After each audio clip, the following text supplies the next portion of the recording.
Hello दोस्तों, स्वागत है आप सभी का महाराजा ऑडियो बुक्स चैनल पर।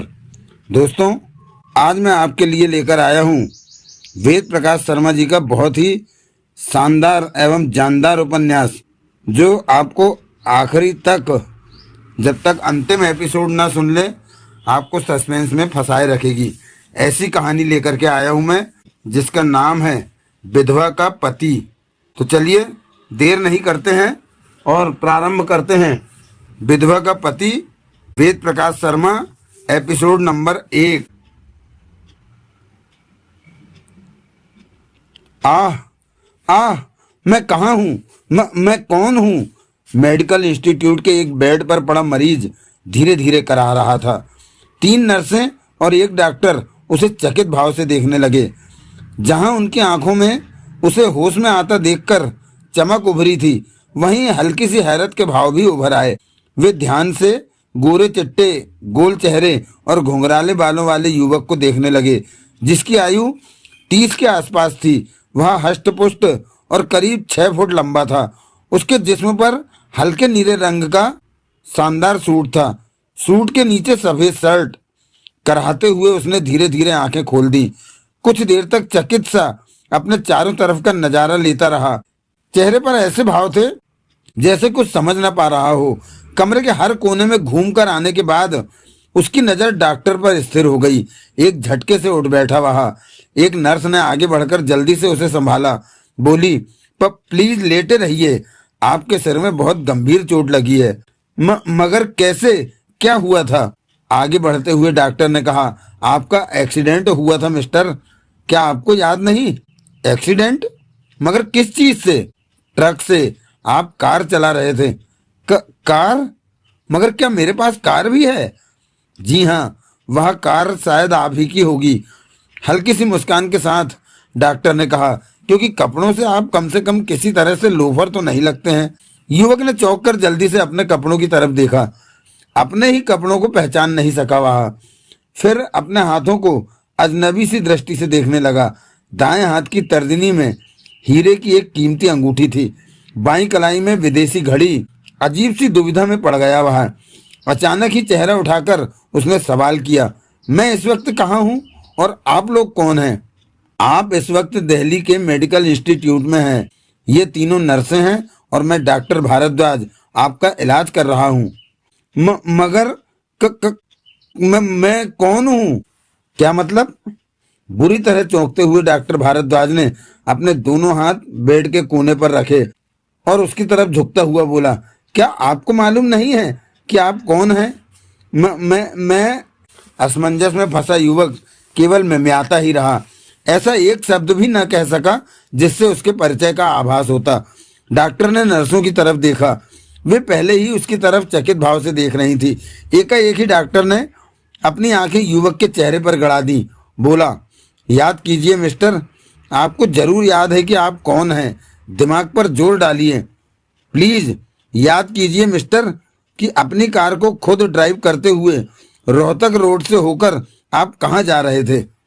रोहतक रोड? हाँ, इसी रोड पर एक ट्रक से आपका एक्सीडेंट हो गया था। युवक चेहरा उठाए सूनी सूनी आंखों से डॉक्टर को देखता रहा। भावों से ही जाहिर था कि वह डॉक्टर के किसी वाक्य का अर्थ नहीं समझ सका है। अजीब सी कसमकस और दुविधा में फंसा महसूस होता वह बोला, मुझे कुछ भी याद नहीं है डॉक्टर। क्यों डॉक्टर, मुझे कुछ भी याद क्यों नहीं आ रहा है? डॉक्टर के केवल चेहरे पर ही नहीं बल्कि सारे जिस्म पर पसीना छलछला आया था। हथेलियां तक गीली हो गई उसकी।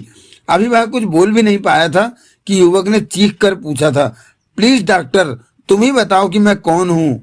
जब आप ही अपने बारे में कुछ नहीं बता सकते तो भला हमें क्या मालूम कि आप कौन हैं? मुझे कौन लाया है यहाँ, उसे बुलाओ, वह शायद मुझे मेरा नाम बता सके। आपको यहाँ पुलिस लाई है। पुलिस? जी हाँ, दुर्घटना स्थल पर भीड़ इकट्ठी हो गई थी। फिर उस भीड़ में से किसी ने पुलिस को फोन कर दिया। ट्रक चालक भाग चुका था। आप बेहोश थे, जख्मी, इसलिए पुलिस आपको यहाँ ले आई। इस कमरे के बाहर गैलरी में इस वक्त भी इंस्पेक्टर दीवान मौजूद है। वे शायद आपका बयान लेना चाहते हैं और मेरे ख्याल से आपसे उनका सबसे पहला सवाल यही होगा कि आप कौन हैं। मगर मुझे तो अपना नाम भी नहीं पता, उसकी तरफ देखते हुए बौखलाए से युवक ने कहा, जबकि डॉक्टर ने 3 में से एक नर्स को गुप्त संकेत कर दिया था। उस नर्स ने सिरिंज में एक इंजेक्शन भरा। डॉक्टर युवक को बातों में उलझाए हुए था, जबकि नर्स ने उसे इंजेक्शन लगा दिया। कुछ देर बाद बार बार यही पूछते हुए युवक बेहोश हो गया, मैं कौन हूँ, मैं कौन हूँ, मैं कौन हूँ। हाथ में रूल लिए इंस्पेक्टर दीवान गैलरी में बेचैनी से टहल रहा था। एक तरफ 2 सिपाही सावधान की मुद्रा में खड़े थे। कमरे का दरवाजा खुला और डॉक्टर भारद्वाज के बाहर निकलते ही उसकी तरफ दीवान झपट सा पड़ा। बोला, क्या रहा डॉक्टर? उसे होश तो आ गया था, लेकिन मैंने इंजेक्शन लगाकर पुनः बेहोश कर दिया है। मगर क्यों? क्या आपको मालूम नहीं था कि यहाँ मैं खड़ा हूँ? आपको सोचना चाहिए था कि उसका बयान कितना जरूरी है। मेरा ख्याल है कि वह अब आपके किसी काम का नहीं रहा है। क्यों? वह शायद अपनी याददाश्त गंवा बैठा है, अपना नाम तक मालूम नहीं है उसे। डॉक्टर, अब आप खुद ही सोचिए कि एक्सीडेंट के बारे में वह आपको क्या बता सकता है। वह तो खुद पागलों की तरह बार बार अपना नाम पूछ रहा था। दिमाग पर और ज्यादा जोर न पड़े, इसीलिए हमने उसे बेहोश कर दिया। 2-3 घंटे बाद वह पुनः होश में आ जाएगा और होश में आते ही शायद पुनः अपना नाम पूछेगा। उसकी बेहतरी के लिए उसके सवालों का जवाब देना जरूरी है मिस्टर दीवान। इसीलिए अच्छा तो यह होगा कि इस बीच आप उसके बारे में कुछ पता लगाएं। दीवान के चेहरे पर उलझन के अजीब से भाव उभर आए। मोटी भवें सिकुड़ सी गईं। बोला, कहीं यह एक्टिंग तो नहीं कर रहा है डॉक्टर? क्या मतलब? भारद्वाज चौंक पड़ा। क्या ऐसा नहीं हो सकता कि एक्सीडेंट की वजह से वह घबरा गया हो? पुलिस के सवालों और मिलने वाली सजा से बचने के लिए एक्टिंग सिर्फ चेतन अवस्था में ही की जा सकती है, अचेतन अवस्था में नहीं। और वह बेहोशी की अवस्था में भी यही बड़बड़ाया जा रहा था कि मैं कौन हूँ। इस मामले में अगर आप अपने पुलिस वाले ढंग से न सोचें तो बेहतर होगा, क्योंकि वह सचमुच अपनी याददाश्त गंवा बैठा है। हो सकता है, कहकर दीवान उनसे दूर हट गया। फिर वह गैलरी में चहलकदमी करता हुआ सोचने लगा कि इस युवक के बारे में कुछ पता लगाने के लिए उसे क्या करना चाहिए। दाएं हाथ में दबे रूल का अंतिम सिरा वह बार बार अपनी बाईं हथेली पर मारता जा रहा था। एकाएक ही वह गैलरी में दौड़ पड़ा। दौड़ता हुआ ऑफिस में पहुंचा। फोन पर एक नंबर रिंग किया। जिस समय दूसरी तरफ बेल बज रही थी, उस समय दीवान ने अपनी जेब से पॉकेट डायरी निकाली और एक नंबर को ढूंढने लगा, जो उस गाड़ी का नंबर था जिसमें से बेहोश अवस्था में युवक उसे मिला था। दूसरी तरफ से रिसीवर के उठते ही उसने कहा, हेलो, मैं इंस्पेक्टर दीवान बोल रहा हूँ। एक फिएट का नंबर नोट कीजिए। आरटीओ ऑफिस से जल्दी पता लगाकर मुझे बताइए कि यह गाड़ी किसकी है। नंबर प्लीज, दूसरी तरफ से कहा गया। DYX 5354। नंबर बताने के बाद दीवान ने कहा, मैं इस वक्त मेडिकल इंस्टीट्यूट में हूँ, अतः यहीं फोन करके मुझे सूचित कर दें। कहने के बाद उसने इंस्टीट्यूट का नंबर भी लिखवा दिया। रिसीवर रखकर वह तेजी के साथ ऑफिस से बाहर निकला और फिर 2 मिनट बाद ही वह डॉक्टर भारद्वाज के कमरे में उनके सामने बैठा कह रहा था, मैं एक नज़र उसे देखना चाहता हूँ डॉक्टर। आपसे कहा तो था, उसे देखने से क्या मिलेगा? मैं उसकी तलाशी लेना चाहता हूँ। ज़्यादातर लोगों की जेब से उनका परिचय निकल आता है। Oh good. डॉक्टर को दीवान की बात जची। एक क्षण भी व्यर्थ किए बिना वे खड़े हो गए और फिर कदम से कदम मिलाते उसी कमरे में पहुंच गए जहां युवक अभी तक बेहोश पड़ा था। दीवान ने बहुत ध्यान से युवक को देखा। फिर आगे बढ़कर उसने बेहोश पड़े युवक की जेबें टटोल डाली, मगर हाथ में केवल 2 चीजें लगी, उसका पर्स और सोने का बना एक नेकलेस। इस नेकलेस में एक बड़ा सा हीरा जड़ा था। दीवान बहुत ध्यान से नेकलेस को देखता रहा। बोला, इसके पास कार थी जिसमें पर मौजूद कपड़े, घड़ी, अंगूठी और यह नेकलेस स्पष्ट करते हैं कि युवक काफी संपन्न है। यह नेकलेस शायद इसने किसी युवती को उपहार स्वरूप देने के लिए खरीदा था। वह इसकी पत्नी भी हो सकती है और प्रेमिका भी। थोड़ी बहुत जासूसी झाड़ने की कोशिश डॉक्टर ने भी की। प्रेमिका होने के चांस ही ज्यादा हैं। ऐसा क्यों? आजकल के युवक पत्नी को नहीं, प्रेमिका को उपहार देते हैं, और पत्नी को देते भी हैं तो वह इतना महंगा नहीं होता। डॉक्टर भारद्वाज और कमरे में मौजूद नर्सें धीमे से मुस्कुराकर रह गईं। यदि नेकलेस इसने आज ही खरीदा है तो इसकी रसीद भी होनी चाहिए। कहने के साथ ही दीवान ने उसका पर्स खोला। पर्स की पारदर्शी जेब में मौजूद एक फोटो पर दीवान की नजर टिक गई। वह किसी युवती का फोटो था। युवती खूबसूरत थी। दीवान ने फोटो बाहर निकालते हुए कहा, ये लो डॉक्टर, उसका फोटो तो शायद मिल गया जिसके लिए इसने नेकलेस खरीदा होगा। कंधे उचकाकर डॉक्टर ने भी फोटो को देखा। दीवान ने उलटकर फोटो की पीठ देखी, किंतु हाथ निराशा ही लगी। शायद उसने यह उम्मीद की थी कि पीठ पर कुछ लिखा होगा, मगर ऐसा कुछ नहीं था। दीवान उलट पुलट कर बहुत देर तक फोटो को देखता रहा।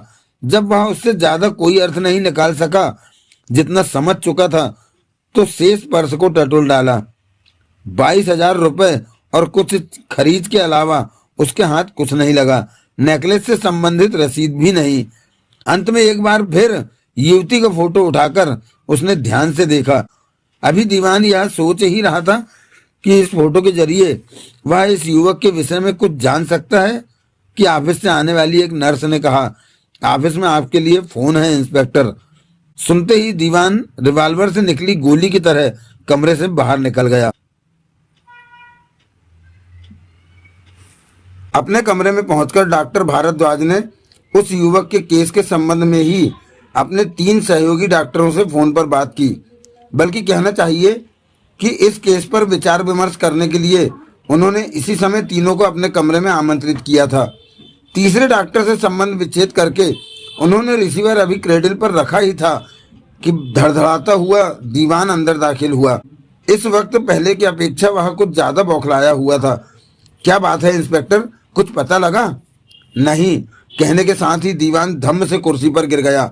डॉक्टर भारद्वाज ने उसे ध्यान से देखा।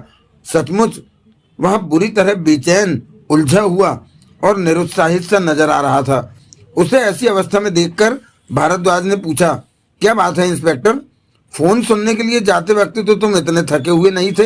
एसपी साहब का फोन था। फिर इस युवक की कार जिस ट्रक से भिड़ी थी, उस ट्रक के बारे में छानबीन करने पर पता लगा है कि वह ट्रक स्मगलर्स का है। ओह, सारा ट्रक स्मगलिंग के सामान से भरा पड़ा था और उस पर इस्तेमाल की गई नंबर प्लेट भी जाली थी।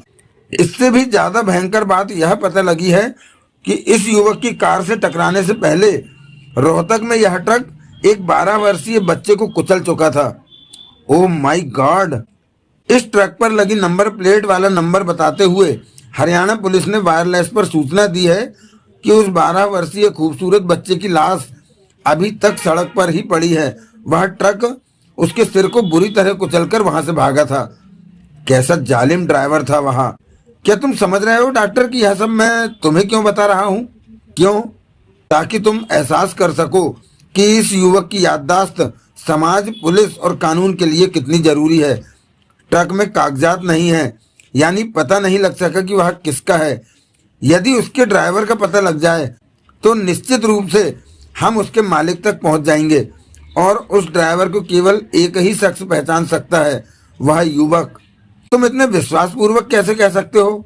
हमारे एसपी साहब की यही राय है। खुद मेरी भी और हमारी यह राय निराधार नहीं है।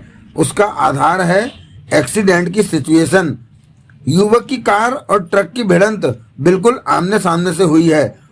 एक्सीडेंट होने से पहले इस युवक ने ट्रक ड्राइवर को बिल्कुल साफ देखा होगा। यह उसे पहचान सकता है।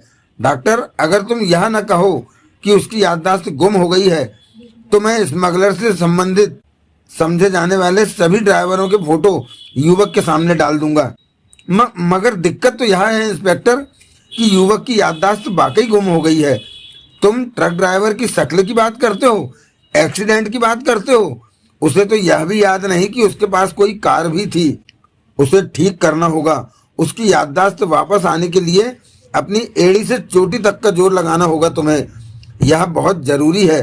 वह स्मगलर ही नहीं, एक 11 वर्षीय मासूम बच्चे का हत्यारा भी है। समझ रहा हूँ इंस्पेक्टर, मैं तो खुद ही कोशिश कर रहा हूँ। इसी केस पर विचार विमर्श करने के लिए मैंने अपने 3 सहयोगी डॉक्टर्स को यहाँ बुलाया है। वे आते ही होंगे। कुछ कहने के लिए दीवान ने अभी मुंह खोला ही था कि एक नर्स ने आकर सूचना दी, एक बार फिर आपका फोन है इंस्पेक्टर। बिना किसी प्रकार की औपचारिकता निभाए दीवान वहां से तीर की तरह निकल गया। दौड़कर उसने गैलरी पार की, ऑफिस में पहुंचा, क्रेडिल के पास ही रखे रिसीवर को उठाकर बोला, इंस्पेक्टर दीवान हियर, वांछित नंबर की कार का पता लग गया है। दीवान ने धड़कते दिल से पूछा, क्या है उसका नाम? अमीचंद जैन, यमुना पार, प्रीत बिहार में रहते हैं। ओह, मगर प्रीत बिहार पुलिस स्टेशन से पता लगा है कि आज सुबह ही मिस्टर अमीचंद जैन ने अपनी गाड़ी चोरी हो जाने की रपट लिखवाई थी। क्या? दीवान का दिमाग झन्नाकर रह गया। रपट के मुताबिक अमीचंद ने रात 11 बजे लायंस क्लब की मीटिंग से लौटकर अपनी गाड़ी अच्छी भली गैराज में खड़ी की थी, मगर सुबह जाने पर देखा कि गैराज का ताला टूटा पड़ा है और गाड़ी उसके अंदर से गायब है। यानी गाड़ी रात के 11 के बाद किसी समय चुराई गई। जी हाँ। कहने के लिए दीवान को एकदम से कुछ नहीं सूझा। उसका दिल ढेर सारे सवाल करने के लिए मचल रहा था, मगर स्वयं ही समझ नहीं पा रहा था कि वह जानना क्या चाहता है। अतः कुछ देर तक लाइन पर खामोशी रही। फिर दीवान ने कहा, तुम वायरलेस पर प्रीत बिहार पुलिस स्टेशन को सूचना दे दो कि वे अमीचंद से यह कहकर कि उसकी कार मिल गई है उसे मेडिकल इंस्टीट्यूट भेज दें। ओके कहकर दूसरी तरफ से कनेक्शन ऑफ कर दिया गया। दीवान हाथ में रिसीवर लिए किसी मूर्ति के समान खड़ा था। किर किर की आवाज उसके कान के पर्दे को झंझना रही थी। वहीं खड़ा वह सोच रहा था कि युवक के बारे में कुछ जानने का यह क्लू भी बिल्कुल फुसफुसा साबित हुआ है। कार चोरी की थी, क्या वह युवक चोर है? यह विचार उसके कंठ से नीचे नहीं उतर सका, क्योंकि आंखों के सामने शानदार सूट, हीरे की अंगूठी, विदेशी घड़ी, 22,000 रुपए और हीरा जड़ित वह सोने का नेकलेस नाच उठा। उस वक्त तक युवक बेहोश ही था जब अमीचंद जैन वहां पहुंच गया। हालांकि इंस्पेक्टर दीवान को ऐसी कोई उम्मीद नहीं थी कि अमीचंद जैन युवक के बारे में कुछ बता सकेगा। फिर भी एक नज़र उसने अमीचंद से युवक को देख लेने के लिए कहा। वही हुआ जो दीवान पहले से जानता था। यानी अमीचंद ने कहा, यह युवक मेरे लिए नितांत अपरिचित है। डॉक्टर भारद्वाज के तीनों सहयोगी डॉक्टर आ चुके थे और अब वे चारों एक बंद कमरे में उस केस के संबंध में विचार विमर्श कर रहे थे। नर्स को निर्देश दे दिया गया था कि युवक के होश में आते ही उन्हें सूचना दे दी जाए। उस वक्त करीब 1 बजा था जब नर्स ने उन्हें सूचना दी। वे चारों ही उस कमरे में चले गए जिसमें युवक था। गैलरी के बाहर बेचैन से टहलता हुआ दीवान उत्सुकता पूर्वक उनके बाहर निकलने की प्रतीक्षा कर रहा था। इस वक्त उसके दिमाग में भी केवल एक ही सवाल चकरा रहा था कि वह युवक कौन है। पता लगाने का कोई रास्ता नजर नहीं आ रहा था उसे। दरवाजा खुला, चारों डॉक्टर बाहर निकले और दीवान लपककर उनके समीप पहुंच गया। बोला, क्या रहा डॉक्टर? उसे कुछ भी याद नहीं आ रहा है, डॉक्टर भारद्वाज ने बताया। उसके ठीक होने के बारे में आपकी क्या राय है? एक अन्य डॉक्टर ने कहा, अगर ठीक होने से आपका तात्पर्य उसकी याददाश्त वापस आने से है तो हम यह कहेंगे कि उसमें चिकित्सा विज्ञान कुछ नहीं कर सकता। क्या मतलब? दीवान का चेहरा फक पड़ गया था। अचानक ही डॉक्टर भारद्वाज ने पूछा, क्या तुमने कभी कोई खराब घड़ी देखी है इंस्पेक्टर? खराब से तात्पर्य है ऐसी घड़ी देखी है जो बंद पड़ी हो अथवा कम या ज्यादा समय दे रही हो? ये घड़ी बीच में कहां से आ गई? इस वक्त उस युवक का मस्तिष्क नाजुक घड़ी के समान है। कमानी और घड़ी का संतुलन ही वे मुख्य चीजें हैं जिनसे घड़ी सही समय देती है। अगर संतुलन ठीक नहीं है तो घड़ी धीमी चलेगी या तेज, जबकि इस युवक के दिमाग रूपी घड़ी की दोनों चीजें खराब हैं। साधारण अव्यवस्था होने पर ये सारी चीजें ठीक काम करने लगेंगी। कई बार यह संभव होता है कि ऐसी घड़ी साधारण झटके से सही चलने लगती है, मगर ध्यान रहे यदि झटका आवश्यकता से जरा भी तेज लग जाए तो परिणाम उल्टे और भयानक ही निकलते हैं। यह पागल हो सकता है। अतः उतना संतुलित झटका देना किसी डॉक्टर के बस में नहीं है, वह तो स्वयं ही होगा। कब? जब प्रकृति चाहे। ऐसा एक क्षण में ही होगा। वह क्षण भविष्य की कितनी परतों के नीचे दबा है यह भला कोई डॉक्टर कैसे बता सकता है? मेरा मतलब यह झटका उसे किन अवस्थाओं में लगने की संभावना है। विश्वास पूर्वक कुछ नहीं कहा जा सकता है। यदि अचानक ही उसके सामने कोई उसका बहुत ही प्रिय व्यक्ति आ जाए तो संभव है। इंस्पेक्टर दीवान की आंखों के सामने युवक के पर्स से निकला युवती का फोटो नाच उठा। कुछ देर तक जाने वह किन ख्यालों में गुम रहा, फिर बोला, क्या मैं उससे बात कर सकता हूँ डॉक्टर?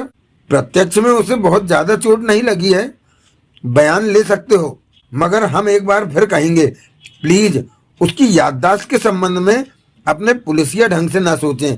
ऐसी कोई बात न करें जिससे उसके मस्तिष्क को वह झटका लगे जिससे वह पागल हो सकता है। थैंक यू डॉक्टर, मैं ध्यान रखूंगा, कहकर इंस्पेक्टर दीवान फिरकनी की तरह एड़ी पर घूम गया और अगले ही पल आहिस्ता से दरवाजा खोलकर वह कमरे के अंदर था। युवक बेड पर रखे तकिए पर पीठ टिकाए अधलेटी सी अवस्था में बैठा था। उसके समीप ही स्टूल पर एक नर्स बैठी थी, जो दीवान को देखते ही उठकर खड़ी हो गई।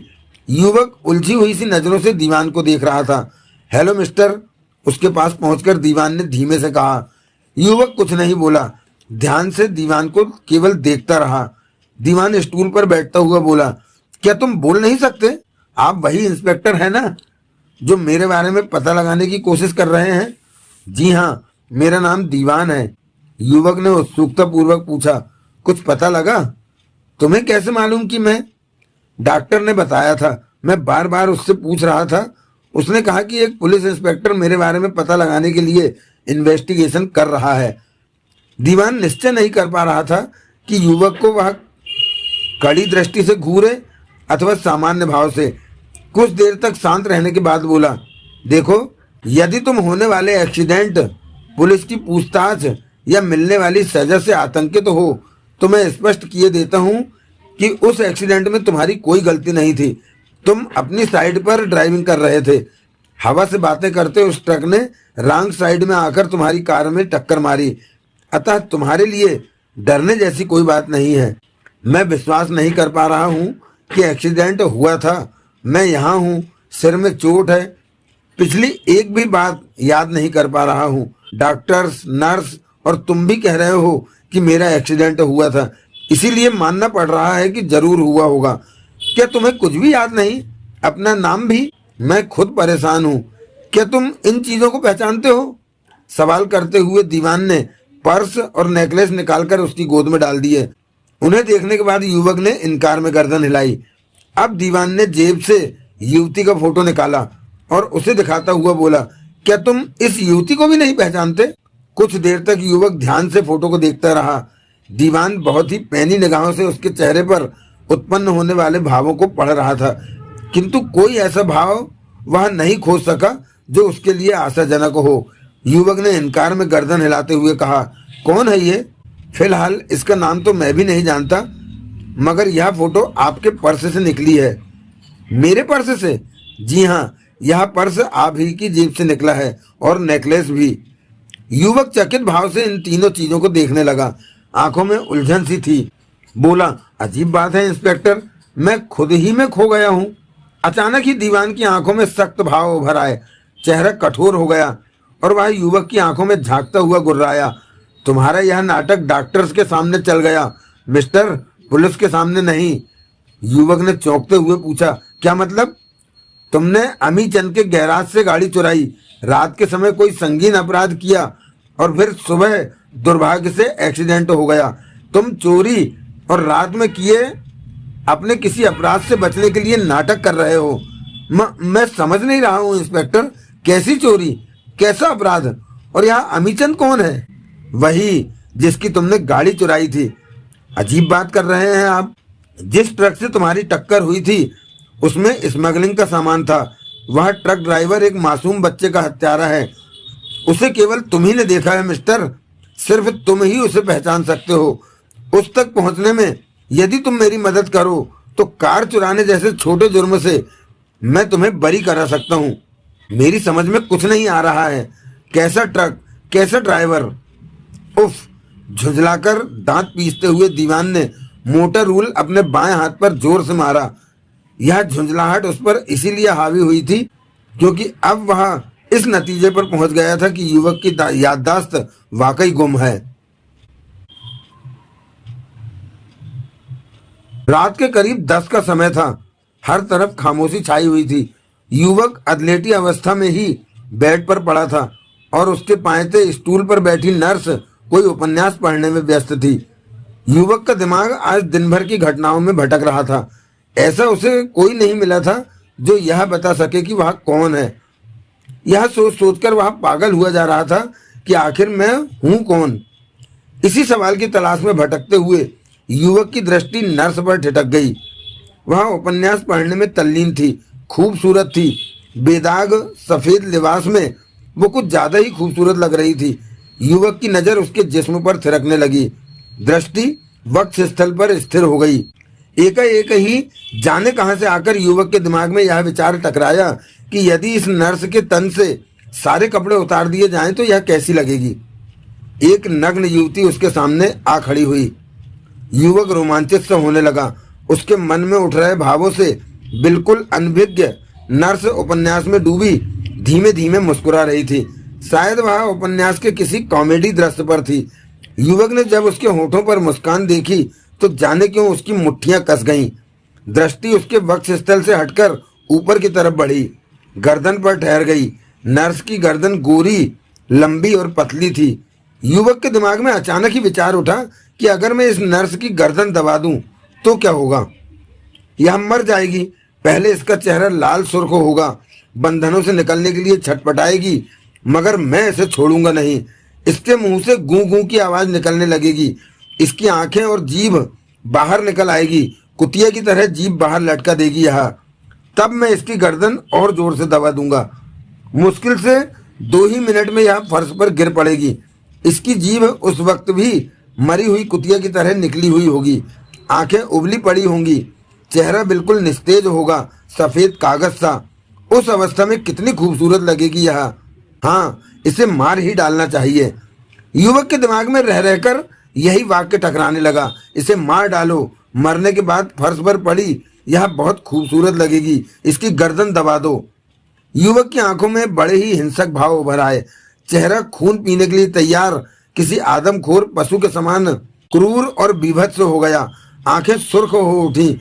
जाने क्या और कैसे अजीब सा जुनून सवार हो गया था उस पर। उसका सारा जिस्म कांप रहा था। मुंह खून के प्यासे भेड़िए की तरह खुल गया, लार टपकने लगी। बेड पर बैठा वह धीरे धीरे कांपने लगा। जिस्म में स्वयं ही अजीब सा तनाव उत्पन्न होता चला गया। बहुत ही डरावना नजर आने लगा वहां। नर्स बिल्कुल बेखबर उपन्यास पढ़ रही थी। धीरे धीरे वहां उठकर बैठ गया। बेड के चरमराने से नर्स का ध्यान भंग हुआ। उसने पलटकर युवक की तरफ देखा और उसे देखकर नर्स के कंठ से अनायास ही चीख निकल गई। उपन्यास फर्श पर गिर गया। चीखने के साथ ही वह कुछ इस तरह हड़बड़ाकर उठी कि स्टूल गिर पड़ा। युवक के मुंह से पंचर हुए टायर की सी आवाज निकली।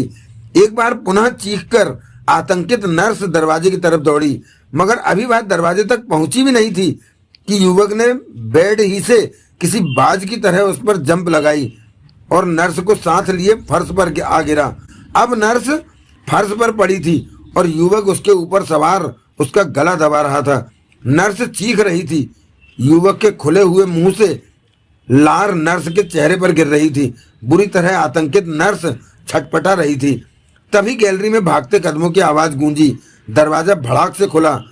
हड़बड़ाए से एक साथ कई नर्सें और डॉक्टर्स कमरे में दाखिल हो गए। कमरे का दृश्य देखते ही वे चौंक पड़े और फिर इससे पहले कि युवक की गिरफ्त में फंसी नर्स की श्वास क्रिया रुके, उन्होंने युवक को पकड़कर अलग कर दिया।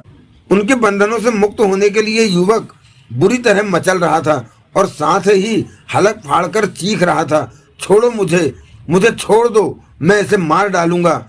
मरी हुई यह बहुत खूबसूरत लगेगी, मुझे छोड़ दो। कुछ तो हुआ होगा, ऐसी कोई बात तो हुई होगी जिसकी वजह से उसे इतना गुस्सा आ गया, इतना ज्यादा कि वह तुम्हारा मर्डर करने पर आमादा हो गया। कुछ नहीं हुआ था, आप मेरा यकीन कीजिए। मैं बिल्कुल खामोश थी, उपन्यास पढ़ने में तल्लीन। उसकी तरफ देखा तक नहीं था मैंने। लगभग रो पड़ने की सी अवस्था में नर्स ने चीख कर बताया। डॉक्टर्स में से एक ने पुनः पूछा, फिर यह इतने गुस्से में क्यों था? मैं नहीं जानती। अजीब बात है, बड़बड़ाते हुए भारद्वाज ने अपने अन्य साथियों की तरफ देखा। सभी के चेहरे अजीब उलझन और असमंजस में डूबे थे।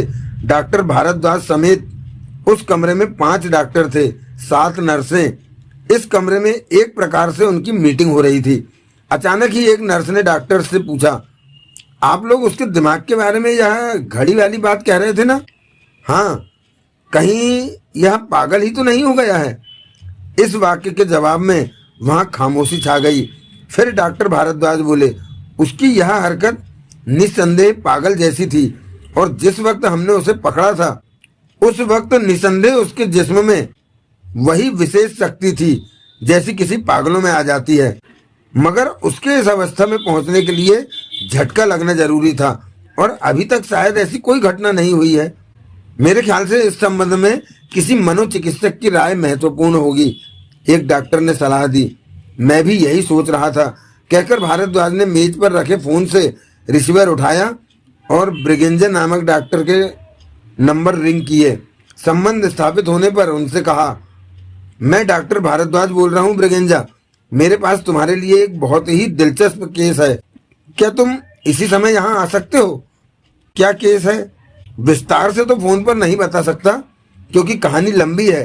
ठीक है, इतना कह सकता हूँ कि मरीज ने बिना किसी वजह के ही एक नर्स की गर्दन दबानी शुरू कर दी।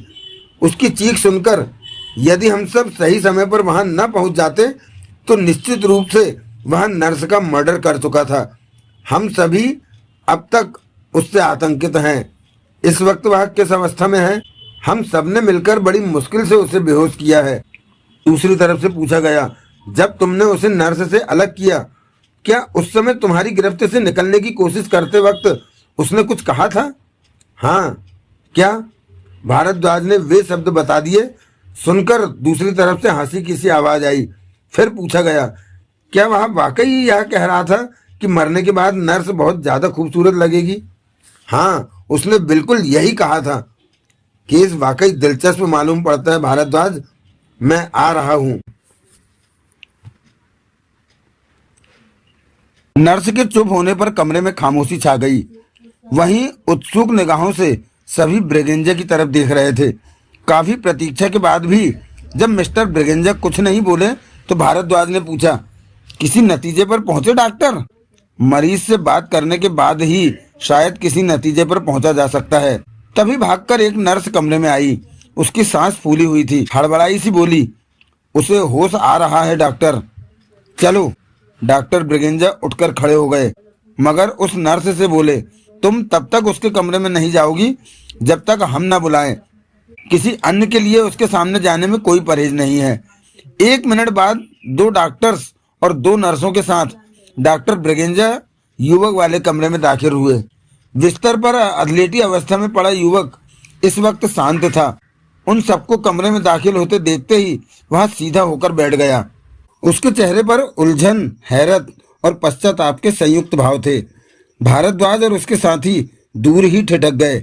भयाक्रांत से वे सभी युवक को देख रहे थे, उसे जो इस वक्त निसंदेह किसी बच्चे जैसा मासूम और आकर्षक लग रहा था। उसके समीप पहुंचते हुए ब्रिगेंजा ने कहा, हेलो मिस्टर। हेलो, युवक ने फंसी सी आवाज में कहा। ब्रिगेंजा ने उसकी तरफ हाथ बढ़ाते हुए कहा, मेरा नाम ब्रिगेंजा है। अवाक से युवक ने उससे हाथ मिला लिया। उस वक्त ब्रिगेंजा ने बड़े प्यार से पूछा, तुमने अपना नाम नहीं बताया? मुझे अपना नाम नहीं पता है। बहुत ही मासूम अंदाज था उसका। अजीब बात है, क्यों? सब लोग कहते हैं कि मेरा एक्सीडेंट हो गया था, तब से मुझे कुछ याद नहीं आ रहा है। मगर वह नर्स कहाँ गई डॉक्टर भारद्वाज?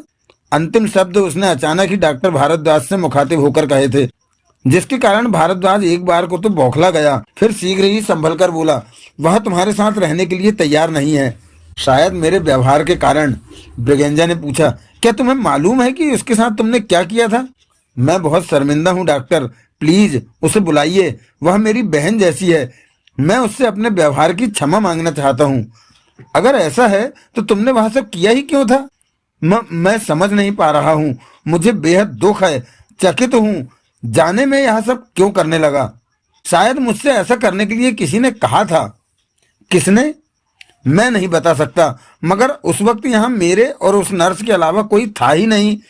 फिर जाने वह कौन था जिसने मेरे कान में दिलो दिमाग में चीख कर यह कहा कि उसे मार दे, मरने के बाद वह बेहद खूबसूरत लगेगी। क्या तुम्हें खूबसूरत चीजें पसंद हैं? खूबसूरत चीजें भला किसे पसंद ना होंगी? क्या वह नर्स जीवित अवस्था में खूबसूरत नहीं लग रही थी? लग रही थी। फिर तुमने उसे मारने की कोशिश क्यों की? इस प्रकार ब्रिगेंजा ने कुरेद कुरेद कर उससे सवाल किए। वह बेहिचक सभी बातों का जवाब देता चला गया।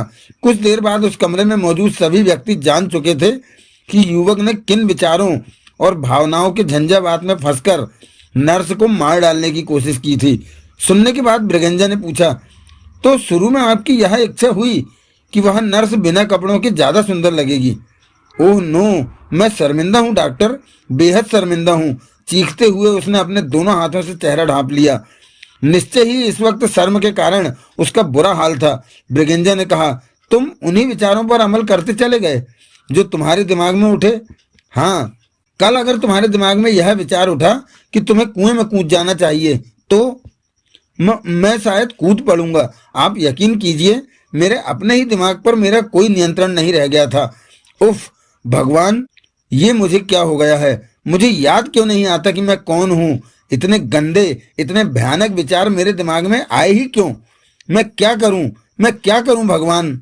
चीखने के बाद वह अपने घुटनों में सिर छुपाकर जोर जोर से रोने लगा। सभी को सहानुभूति सी होने लगी उससे।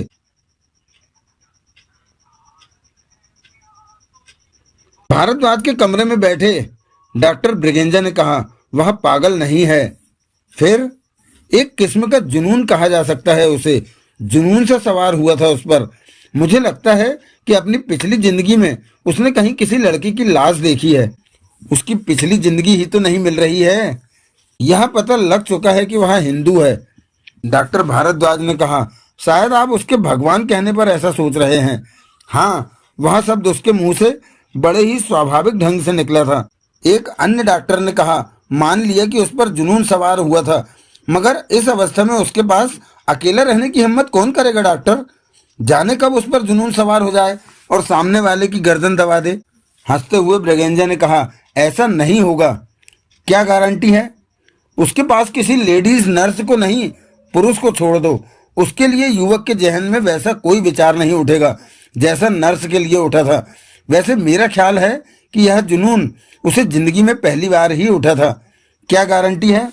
मेरा अनुभव, ब्रिगेंजा ने तपाक से कहा। ऐसा उसके साथ केवल इसीलिए हो गया कि इस वक्त उसका दिमाग संतुलित नहीं है।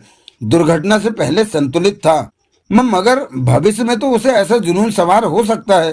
पूरा खतरा है, ब्रिगेंजा ने बताया। ग्रे कलर की एक चमचमाती हुई शानदार सेवरलेट थाने के कंपाउंड में रुकी।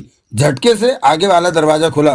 बगले सी सफेद वर्दी पहने सोफर बाहर निकला और फिर उसने गाड़ी के पीछे वाला दरवाजा खोल दिया।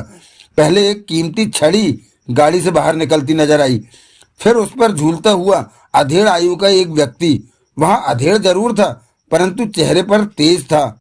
उसके अंग प्रत्यंग से दौलत की खुशबू टपकती सी महसूस होती थी। चेहरा लाल सुर्ख था उसका। आंखों पर सुनहरी फ्रेम का सफेद लेंस वाला चश्मा, बालों को शायद खिजाब से काला किया गया था। हालांकि चलने के लिए उसे सहारे की जरूरत नहीं थी, फिर भी सोने की मूठ वाली छड़ी को टेकता हुआ वह ऑफिस की तरफ बढ़ गया। 1 मिनट बाद अपना हाथ इंस्पेक्टर दीवान की तरफ बढ़ाए वह कह रहा था, हमें न्यादर अली कहा जाता है, लॉरेंस रोड पर हमारा बंगला है। बैठिए। दीवान उससे प्रभावित हुए बिना नहीं रह सका। आज के अखबार में आपने 2 फोटो छपवाए हैं, एक युवक का, दूसरा युवती का। उन फोटोओं के समीप लिखे विवरण के अनुसार वह युवक अपनी याददाश्त गंवा बैठा है और युवती का फोटो उसके पर्स की जेब से निकला है।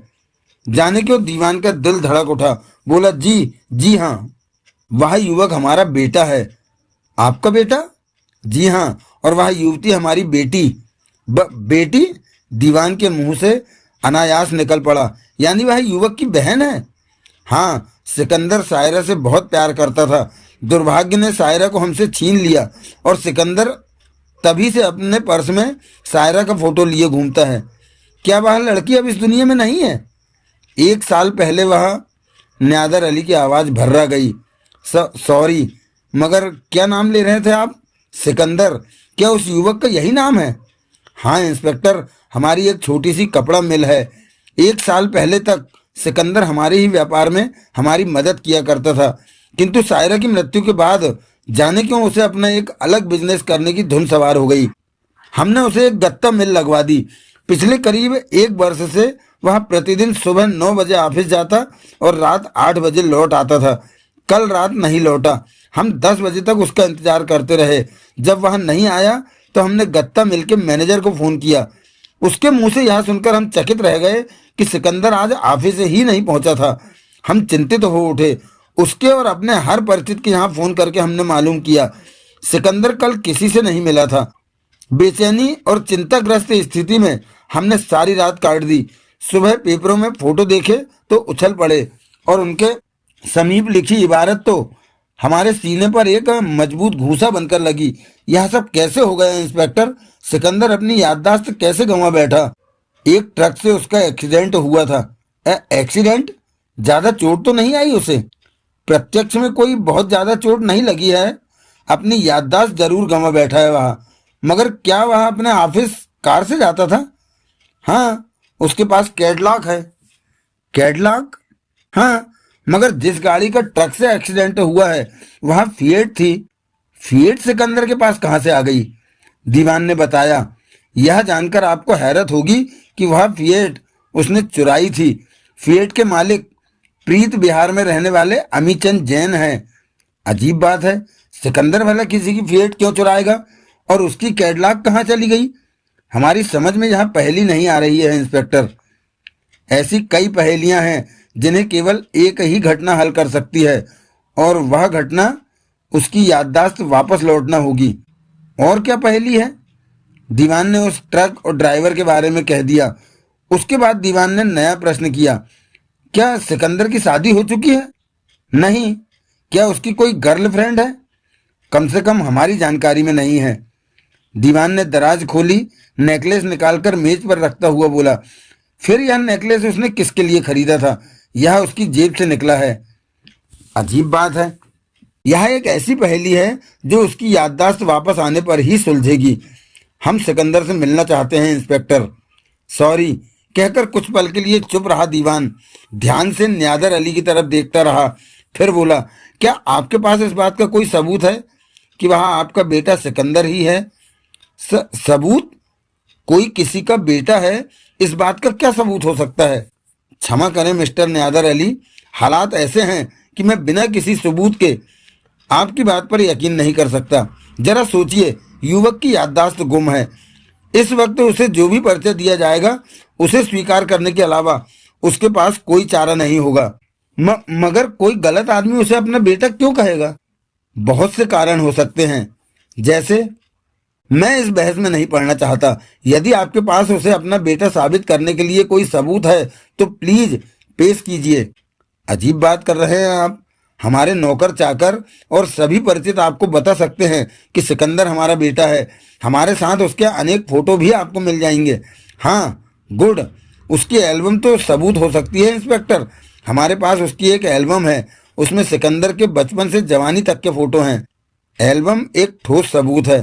मगर हमें मालूम नहीं था कि यहाँ सिकंदर को अपना बेटा साबित करने के लिए भी सबूत की जरूरत पड़ेगी, अतः एल्बम साथ नहीं लाए हैं। यह जरा ठहरिए, हम अपने नौकर से एल्बम मंगा लेते हैं। दीवान ने एक सिपाही को आदेश दिया कि वह सोफर को अंदर भेज दे। तब न्यादर अली ने पूछा, इस वक्त सिकंदर कहाँ है? मेडिकल इंस्टीट्यूट में। क्या ऐसा नहीं हो सकता कि हम वहीं चलें और सोफर एल्बम लेकर वहां पहुंच जाए? मुझे इसमें कोई आपत्ति नहीं है, दीवान ने कहा। बहुत ही धैर्यपूर्वक सब कुछ सुनने के बाद डॉक्टर भारद्वाज ने पूछा, यानी वह युवक आपका बेटा है और उसका नाम सिकंदर है? हाँ डॉक्टर, उसे अपना बेटा साबित करने के लिए हमारे पास सबूत भी हैं। हमारा नौकर एल्बम लेकर यहाँ पहुंचने ही वाला होगा। मैं आपसे यह जानना चाहता था कि क्या सिकंदर को किसी किस्म का दौरा अक्सर पड़ता है? दौरा? जी हाँ, हालांकि मनोचिकित्सक उसे दौरा नहीं मानता। जो हुआ था उसे वह जुनून शब्द देता है। फिर भी मैं आपसे जानना चाहता हूँ। क्या जानना चाहते हैं? यह कि क्या सिकंदर ने कभी किसी लड़की को गला घोंटकर मार डालने की कोशिश की हो? बुरी तरह चौंकते हुए न्यादर अली ने कहा, क्या बात कर रहे हैं आप? इसका मतलब ऐसा कभी नहीं हुआ। क्या हमारा सिकंदर हत्यारा है? जो उनकी बात पूरी भी नहीं हुई थी कि दिलचस्पी लेते हुए दीवान ने पूछा, क्या ऐसा कुछ हुआ था डॉक्टर? प्लीज मुझे बताओ कि क्या हुआ था। भारद्वाज ने उसके जुनून के बारे में विस्तार से बता दिया। सुनते हुए दीवान के चेहरे पर जहां उलझन के भाव थे, वहीं न्यादर अली का चेहरा हैरत में डूब गया। भारद्वाज के चुप होने पर उनके मुंह से निकला, अल्लाह, हमारे बेटे को यह क्या हो गया है? सिकंदर के बारे में आप यह कैसी बात कर रहे हैं? उनके इन शब्दों से भारद्वाज समझ सकता था कि कम से कम इनके सामने युवक पर कभी वैसा जुनून सवार नहीं हुआ था। अतः उसने अगला सवाल किया, अच्छा यह बताइए कि क्या सिकंदर ने कभी किसी नग्न युवती की लाश देखी थी? नग्न युवती की लाश? मगर आप यहां सब क्यों पूछ रहे हैं? आपके सवाल का जवाब मैं बाद में दूंगा।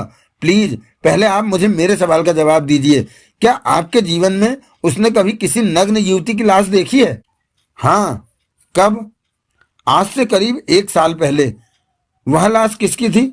उसकी बहन की, सायरा की लाश थी वह। बताते हुए न्यादर अली की चश्मे के पीछे छुपी आंखें भर आईं, आवाज भर्रा गई। सायरा से बहुत प्यार करता था वह। अपनी बहन की लाश से लिपटकर फूट फूट कर रोया था सिकंदर।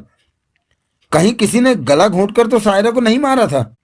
पोस्टमार्टम की रिपोर्ट में यही लिखा था, मगर हम आज तक नहीं समझ सके कि किसी जालिम ने हमारी मासूम बेटी की हत्या क्यों की थी। रात को वह अच्छी भली हंसती खेलती हमसे और सिकंदर से गुड नाइट करके अपने कमरे में सोने चली गई थी। सुबह हमें कमरे के फर्श पर उसकी लाश पड़ी मिली। उसके जिस्म पर कपड़े का एक रेशा भी नहीं था। पता नहीं उसे किस जालिम ने। भारद्वाज की आंखें अजीब से जोश में चमक रही थीं। इसका मतलब यह कि डॉक्टर ब्रिगेंजा ने उस जुनून के पीछे छुपी सही थ्योरी बता दी थी। क्या मतलब? डॉक्टर भारद्वाज उन्हें ब्रिगेंजा की थ्योरी के बारे में बताता चला गया और अंतिम शब्द कहते कहते अचानक ही उसे कुछ ख्याल आया। अचानक ही उसके चेहरे पर चौंकने के भाव उभरे। बोला, मगर आप तो मुसलमान हैं मिस्टर न्यादर अली, जबकि उस युवक को हिंदू होना चाहिए। डॉक्टर ब्रिगेंजा और खुद मैं भी यही सोचता हूँ। क्या मतलब? यदि मैं बिना कोई चेतावनी दिए अचानक ही आपके चेहरे पर बहुत जोर से घूंसा मार दूं और मुसीबत के ऐसे क्षण में आपको अपने गॉड को याद करना पड़े, तो आपके मुंह से क्या निकलेगा? या अल्लाह। जबकि ऐसे ही एक क्षण उसके मुंह से। उसकी बात बीच में ही काटकर न्यादर अली ने कहा, भगवान निकला होगा। जी जी हाँ, मगर क्या मतलब? न्यादर अली के होठों पर हल्की सी मुस्कान उभर आई। बोले, ऐसा होने पर आपने यह अनुमान लगा लिया कि वह हिंदू है। हालांकि आपका सोचना स्वाभाविक ही था, फिर भी इस मामले में आप चूक गए। वैसे हम खुद भी चकित हैं। पिछले 7-8 महीने से वह जाने क्यों बहुत ज्यादा हिंदी बोलने लगा है। अल्लाह के स्थान पर भी वह भगवान ही कहता है। इस बारे में पूछने पर उसने हमेशा यही कहा कि हम खुदा कहें या भगवान, आखिर पुकारते एक ही शक्ति को है। बात तो ठीक है।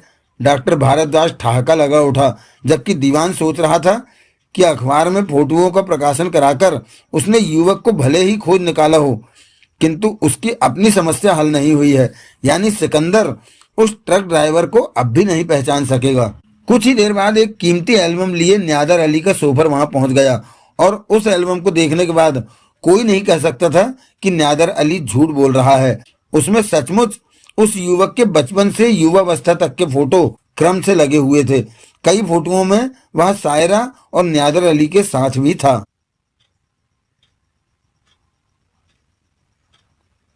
युवक सुबह 8 बजे सोकर उठा। वह वार्ड बॉय तब भी कमरे में था, जिसे रात की घटना के बाद यहां उसकी देखभाल करने के लिए छोड़ दिया गया था। उस वार्ड बॉय को देखकर एक पल के लिए भी उसके दिमाग में कोई बुरा ख्याल नहीं आया था। उस वक्त 9:30 बजे थे जब वह बेड पर पड़ा आज के अखबार में डूबा हुआ था। उसने अभी अभी अपने तथा अपने पर्स से मिली युवती के फोटो के समीप लिखी इबारत पढ़ी थी, क्या इस विज्ञापन को पढ़कर मेरा कोई अपना मुझे लेने आएगा? यह विचार अभी उसके दिमाग में उभरा ही था कि उसके कान में किसी की आवाज पड़ी। किसी ने जाने किसको सिकंदर कहकर पुकारा था। उसने अखबार एक तरफ हटाकर कमरे के दरवाजे की तरफ देखा, क्योंकि आवाज उसी दिशा से आई थी। वहां एक बहुत अमीर नजर आने वाला अधेड़ व्यक्ति खड़ा था। उसके दाएं बाएं इंस्पेक्टर दीवान और भारद्वाज भी थे। अधेड़ के चेहरे पर वेदना थी, आंखों में वात्सल्य का सागर। युवक प्रश्नवाचक नजरों से उनकी तरफ देखने लगा, जबकि अधीरता पूर्वक उसकी ओर लपकते से अधेड़ ने कहा, तुझे क्या हो गया है बेटे? युवक के चेहरे पर उलझन के भाव नजर आए। न्यादर अली ने बाहों में भरकर उसे अपने सीने से चिपटा लिया था। हालांकि युवक की समझ में कुछ नहीं आ रहा था, मगर उसे देखते ही न्यादर अली के धैर्य का बांध मानो टूट पड़ा। फफक फफक कर रोते हुए उन्होंने कहा, यह सब कैसे हो गया सिकंदर? तू कल मिल क्यों नहीं गया था? बेटे, तेरी कैटलॉग कहाँ है?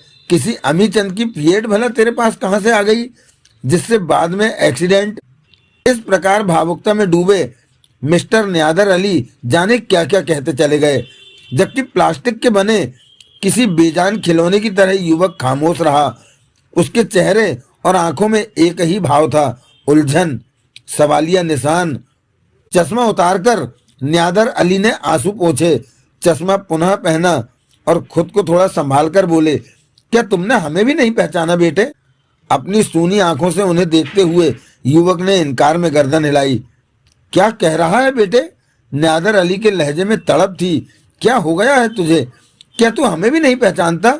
हम तेरे अब्बा हैं। अब्बा? हाँ, याद करने की कोशिश कर। तेरा नाम सिकंदर है, तेरी बहन का नाम सायरा था, तेरी एक गत्ता मिल है, तेरे पास कैटलॉग गाड़ी थी। मुझे कुछ याद नहीं आ रहा है। तू तू फिक्र मत कर, सब याद आ जाएगा। तू ठीक हो जाएगा बेटे। तेरे इलाज के लिए डॉक्टरों की लाइन लगा देंगे हम। अगर जरूरत पड़ी तो हम तुझे विदेश मगर हाँ हाँ, बोल, क्या बात है? मैं कैसे विश्वास करूं कि आप ही मेरे पिता हैं? एक बार फिर फूट फूट कर रो पड़े मिस्टर न्यादर अली। बोले, कैसे अभागे बाप हैं हम कि कदम कदम पर तुम्हें अपना बेटा साबित करना पड़ रहा है। खैर, हमारे पास सबूत है बेटे। यह एल्बम देखो, तुम्हारे फोटोओं से भरी पड़ी है यह। युवक एल्बम को देखने लगा। उस एल्बम की मौजूदगी में उसे मानना पड़ा कि वह वही है जो यह बूढ़ा कह रहा है, मगर उलझन के ढेर सारे भाव युवक के चेहरे पर अब भी थे। मैं सिकंदर को यहां से ले जाना चाहता हूं डॉक्टर। वैसे तो वही होगा जो आप चाहते हैं, मगर मेरा ख्याल था कि यदि वह हफ्ता 10 दिन यहीं रहता तो उचित था। शायद इलाज से अपनी सामान्य स्थिति में आ सके। मैं उसका इलाज अपनी कोठी पर ही करवाना चाहता हूँ। कंधे उचकाकर डॉक्टर भारद्वाज ने कह दिया, जैसी आपकी मर्जी। क्षमा कीजिए मिस्टर न्यादर अली, इंस्पेक्टर दीवान ने कहा। फिलहाल वह पुलिस कस्टडी में है, एक्सीडेंट करने और कार चुराने के जुर्म में। अतः उसे घर ले जाने के लिए पहले आपको उसकी जमानत करानी होगी। मैं जमानत कराने के लिए तैयार हूं। जब चारों तरफ छाई खामोशी युवक को बहुत ज्यादा चुभने लगी, तो एक नजर उसने अपने पायते पड़ी गद्देदार कुर्सी में धंसे सांवले रंग के परंतु आकर्षक युवक को देखा। वह उपन्यास पढ़ने में मशगूल था। एकाएक युवक ने उसे पुकारा, सुनो।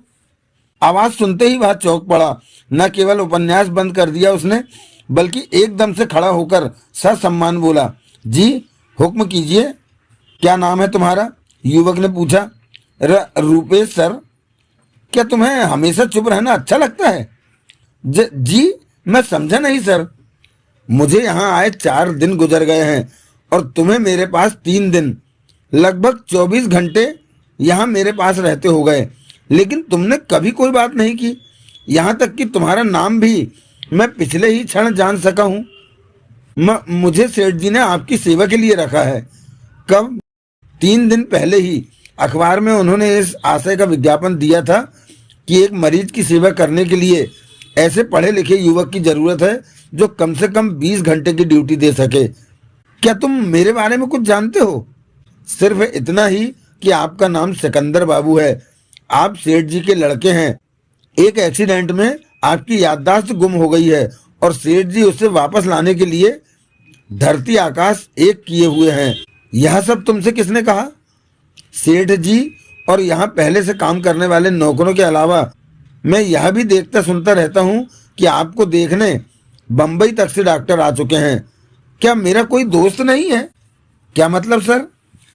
अगर मैं सेठ जी का लड़का हूँ तो इसका मतलब बहुत ज़्यादा धनवान भी हूँ, और धनवान आदमी का सामाजिक दायरा कुछ ज़्यादा ही बड़ा बन जाता है। क्या यह आश्चर्य की बात नहीं है रुपेश कि मैं 4 दिन से यहाँ पड़ा हूँ, मगर मुझे देखने, मेरी खैरियत पूछने कोई नहीं आया है? पता नहीं आप क्या कहना चाहते हैं सर। संभव है कि आपके परिचित आते हों, लेकिन आपकी हालत देखकर बाहर ही से लौटा दिए जाते हो। क्या ऐसा है? मैं भला विश्वास पूर्वक कैसे कह सकता हूँ? रुपेश के इस जवाब पर कुछ देर तक युवक खामोश रहा। बड़े ध्यान से वह रुपेश को देख रहा था, जैसे सोच रहा हो कि यह आदमी विश्वसनीय है या नहीं। फिर अचानक ही उसने सवाल कर दिया, क्या मैं तुम पर विश्वास कर सकता हूँ रुपेश? क्यों नहीं सर, रुपेश ने एक मुस्तैद नौकर की तरह ही कहा। सबसे पहले तुम मुझे सर कहना बंद करो। तो मेरे हम उम्र हो तुम, और मैं तुमसे दोस्ती करना चाहता हूँ। रुपेश चाहकर भी कुछ कह नहीं सका। फिर युवक ने आगे कहा, जानते हो इस वक्त मैं क्यों दोस्त की जरूरत महसूस कर रहा हूँ? नहीं सर, मैं तुम्हें अपने दिल की बात बताना चाहता हूँ। सच कहता हूँ रुपेश, एक्सीडेंट के बाद जब से होश में आया हूँ तब से सैकड़ों विचार मेरे दिलो दिमाग में उठ रहे हैं, मगर एक भी शख्स ऐसा नहीं मिला जिससे उन विचारों पर बात करके अपना मन हल्का कर सकूं। जाने क्यों मुझे लग रहा है कि तुम पर विश्वास किया जा सकता है। जरूर, तुम सेठ न्यादर अली के नौकर हो सकते हो, मेरे नहीं, मेरे केवल दोस्त हो। और इसी दोस्ती की कसम खाकर वादा करो कि मेरे और अपने बीच होने वाली बातों का जिक्र किसी से नहीं करोगे। मैं वादा करता हूँ। युवक के चेहरे पर पहली बार संतोष के भाव थे, ऐसे जैसे उसे मनचाही मुराद मिल गई हो। और फिर अचानक ही युवक ने उस पर एक प्रश्न ठोक दिया, अगर तुम मेरी जगह होते तो क्या करते? मैं समझा नहीं। मेरे साथ जो हो रहा है, मुझे जो भी सुनाया जा रहा है, नहीं जानता कि वह सच है या झूठ। कैसे मान लूं रुपेश कि सच्चाई वही है जो ये लोग कह रहे हैं? क्या मैं वही हूँ जो ये बता रहे हैं, या मुझे ऐसा परिचय दिया जा रहा है जिसका मुझसे दूर दूर तक भी संबंध नहीं है? इन बातों का अर्थ तो यह निकलता है कि आपको अपने सिकंदर होने पर शक है। आप समझते हैं कि आपको एक गलत नाम और परिचय दिया जा रहा है। क्यों नहीं हो सकता? आपको ऐसा क्यों लग रहा है? कुछ सवाल बिल्कुल अनुत्तरित होते हैं, जैसे यदि मैं सिकंदर हूं और वहां से कैटलॉग लेकर ऑफिस के लिए निकला था तो मैं फिएट में कैसे मिला? मेरी कैटलॉग कहाँ गई? और यदि मैं धनवान हूं तो किसी अमीचंद की गैराज का ताला तोड़कर मुझे फिएट चुराने की क्या जरूरत थी? और वह नेकलेस मैंने किसके लिए खरीदा था? यदि मैं सिकंदर हूं तो मेरे दायरे के वे लोग कहाँ हैं जो सिकंदर जैसे व्यक्ति के होने ही चाहिए? आप तो निगेटिव ढंग से सोच रहे हैं, पॉजिटिव ढंग से क्यों नहीं सोचते? पॉजिटिव से तुम्हारा मतलब यही है ना कि मैं खुद को सिकंदर मानकर सोचूं? मेरे ख्याल से चारों तरफ इस पक्ष में सबूत कुछ ज्यादा ही बिखरे हुए हैं। तुम्हारा इशारा किस किस्म के सबूतों की तरफ है? जैसे वह एल्बम, इस कमरे के हर अलमारी में आपके कपड़े, जूते, हर नौकर आपको सिकंदर बाबू कहकर पुकारता है, जो कि सामान्य अवस्था में लाने के लिए सेठ जी सचमुच उस पिता की तरह ही प्रयत्नशील हैं जैसे एक प्यार करने वाला पिता होता है। यदि मैं सिकंदर नहीं हूं और मुझे सिकंदर बनाने की कोशिश की जा रही हो तो निश्चय ही इसके पीछे कोई बड़ा मकसद होगा। अपने मकसद को पूरा करने के लिए इन्होंने वे सारे सबूत बिछाए होंगे जिनका तुम जिक्र कर रहे हो। उदाहरण के लिए एल्बम, किसी अन्य के फोटो पर मेरा चेहरा चिपकाकर, यानी ट्रिक फोटोग्राफी से तैयार हो सकती है। हो तो सकती है, मगर घूम फिरकर बात वहीं आ जाती है। हमारे सामने प्रश्न यह खड़ा हो जाता है कि भला आपको सिकंदर सिद्ध करने से लाभ क्या है? यही तो पता लगाना है। कैसे? उस तरकीब को निकालने के लिए ही तो तुमसे विचार विमर्श कर रहा हूँ, युवक ने कहा। हॉस्पिटल से निकालकर मुझे यहाँ ले आया गया है। लॉरेंस रोड पर स्थित इस विशाल बंगले में, जहाँ 50 कमरे हैं, हॉल हैं, किसी मैदान जैसा लॉन है, कहा जा रहा है यह सब कुछ मेरा है। यह कोई सुनहरा जाल हो सकता है? अब आखिर आप चाहते क्या हैं? अब तक मैंने उस हर बात को स्वीकार किया है जो डॉक्टर भारद्वाज, इंस्पेक्टर दीवान और सेठ न्यादर अली आदि कहते रहे हैं, मगर अब अपने बारे में थोड़ी सी खोजबीन मैं खुद करना चाहता हूँ। मैं कुछ समझा नहीं। एक अच्छा इन्वेस्टिगेटर वह होता है जो छोटे छोटे पॉइंट्स के आधार पर आगे बढ़कर किसी गुत्थीदार केस को सुलझाता है। स्वयं मैं ही अपने लिए एक रहस्य बन गया हूँ। मेरा लक्ष्य है यह पता लगाना कि मैं सिकंदर हूँ या नहीं। अगर हूँ तो अनुत्तरित सवालों का जवाब खोजना है। यदि नहीं हूँ तो पता लगाना है कि मैं कौन हूँ और ये लोग मुझे सिकंदर क्यों सिद्ध करना चाहते हैं। क्या तुम मुझे कोई ऐसा पॉइंट बता सकते हो रूपेश, जिसे पकड़कर मैं आगे बढ़ सकूं? आपके जो कपड़े यहाँ हैं उन पर टेलर की चिट जरूर लगी होगी। यदि उस टेलर से पूछताछ की जाए तो उसे तो इन्होंने उसी तरह पढ़ा रखा होगा जिस तरह इस घर के हर नौकर को पढ़ा रखा है। वाह, रूपेश एकदम चुटकी बजा उठा। दिमाग में बड़ा अच्छा आइडिया आया है। हमें इस कमरे से पता लग सकता है कि आप सिकंदर हैं कि नहीं। कैसे? युवक ने गंभीरता से पूछा। वे कपड़े कहाँ हैं जो होश में आने पर आपने अपने जिस्म पर देखे थे? उस सेफ में। टेलर की चिट उन पर भी लगी होगी। अगर आप सिकंदर हैं तो उन पर भी उसी टेलर की चिट होगी जिसकी इस कमरे में मौजूद आपके ढेर सारे कपड़ों पर है। और अगर टेलर अलग है तो निश्चय ही आप सिकंदर नहीं है। वेरी गुड कहने के साथ ही युवक बिस्तर से उछल पड़ा। रूपेश द्वारा बताया गया पॉइंट उसे जचा था। जल्दी से सेफ खोलते हुए उसने कहा, तुम इस कमरे में मौजूद मेरे ढेर सारे कपड़ों पर लगी चिट देखो। रूपेश, मैं उन कपड़ों पर लगी चिट देखता हूँ जो होश में आने पर मेरे जिस्म पर थे। रूपेश ने उसकी आज्ञा का पालन किया। कपड़े क्योंकि बहुत ज्यादा थे इसलिए उसे सभी को संभालने में 30 मिनट लग गए। जबकि गठरी से बंधे वे कपड़े लेकर युवक पलंग पर आ बैठा था जो सबसे पहले उसने अपने जिस्म पर देखे थे। रूपेश बोला, सब एक ही टेलर द्वारा तैयार किए गए कपड़े हैं। कनाट प्लेस पर कोई टेलर है। युवक की आंखें अजीब से अंदाज में चमकने लगी। अपने हाथ में दबी गठरी की तरफ इशारा करके वह बोला, ये कपड़े गाजियाबाद के किसी बॉन्टेक्स नामक टेलर ने तैयार किए हैं। सुबह के 7 बजे थे। सेठ न्यादर अली नाइट गाउन की डोरी बांधते हुए अपने कमरे से बाहर निकले। उनके दांतों में एक मोटा सिगार दबा हुआ था। पैरों में पड़े स्लीपर्स को घसीटते से वे उस कमरे की तरफ बढ़े जिसमें सिकंदर था। नजदीक पहुंचकर बड़े आराम से उन्होंने बंद दरवाजे पर दबाव डाला, किंतु दरवाजा खुला नहीं। उन्होंने चौंक कर दरवाजे को देखा। उनके ख्याल से दरवाजे को केवल उड़का हुआ होना चाहिए था, अंदर से बंद नहीं। उन्होंने इस बार जोर से धकेला, पाया कि दरवाजा अंदर से बंद था। उन्होंने दरवाजे पर दस्तक दी, साथ ही पुकारा, सिकंदर बेटे। अंदर कोई प्रतिक्रिया नहीं थी। जब वे दरवाजे को लगभग पीटने लगे और साथ ही चिल्ला चिल्लाकर सिकंदर को पुकारने लगे तो वहां उनके ढेर सारे नौकर इकट्ठे हो गए। अचानक ही सेठ न्यादर अली बहुत विचलित और उत्तेजित नजर आने लगे। चीखकर अपने नौकरों को आदेश दिया, दरवाजे को तोड़ दो। हड़बड़ाए से नौकर उनके आदेश का पालन करने में जुट गए, जबकि स्वयं सेठ न्यादर अली उसके बराबर वाले कमरे को पीटते हुए चिल्लाए, रूपेश, मिस्टर रूपेश। अजीब हड़कंप सा मच गया था वहां। कुछ ही देर बाद हड़बड़ाए से रूपेश ने अंदर से दरवाजा खोला। चीखते हुए न्यादर अली ने सवाल ठोक दिया, सिकंदर कहाँ है? अपने कमरे में ही होंगे सेठ जी, बौखलाए हुए रूपेश ने कहा। तभी भड़ाक की एक जोरदार आवाज गूंजी। सिकंदर वाले कमरे का दरवाजा टूट चुका था।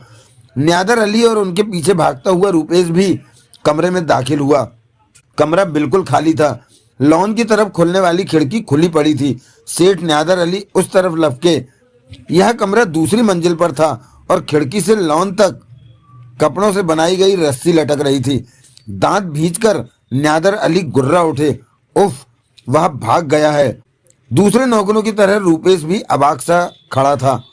सेठ न्यादर अली बिजली किसी फुर्ती से घूमे रूपेश पर बरस पड़े।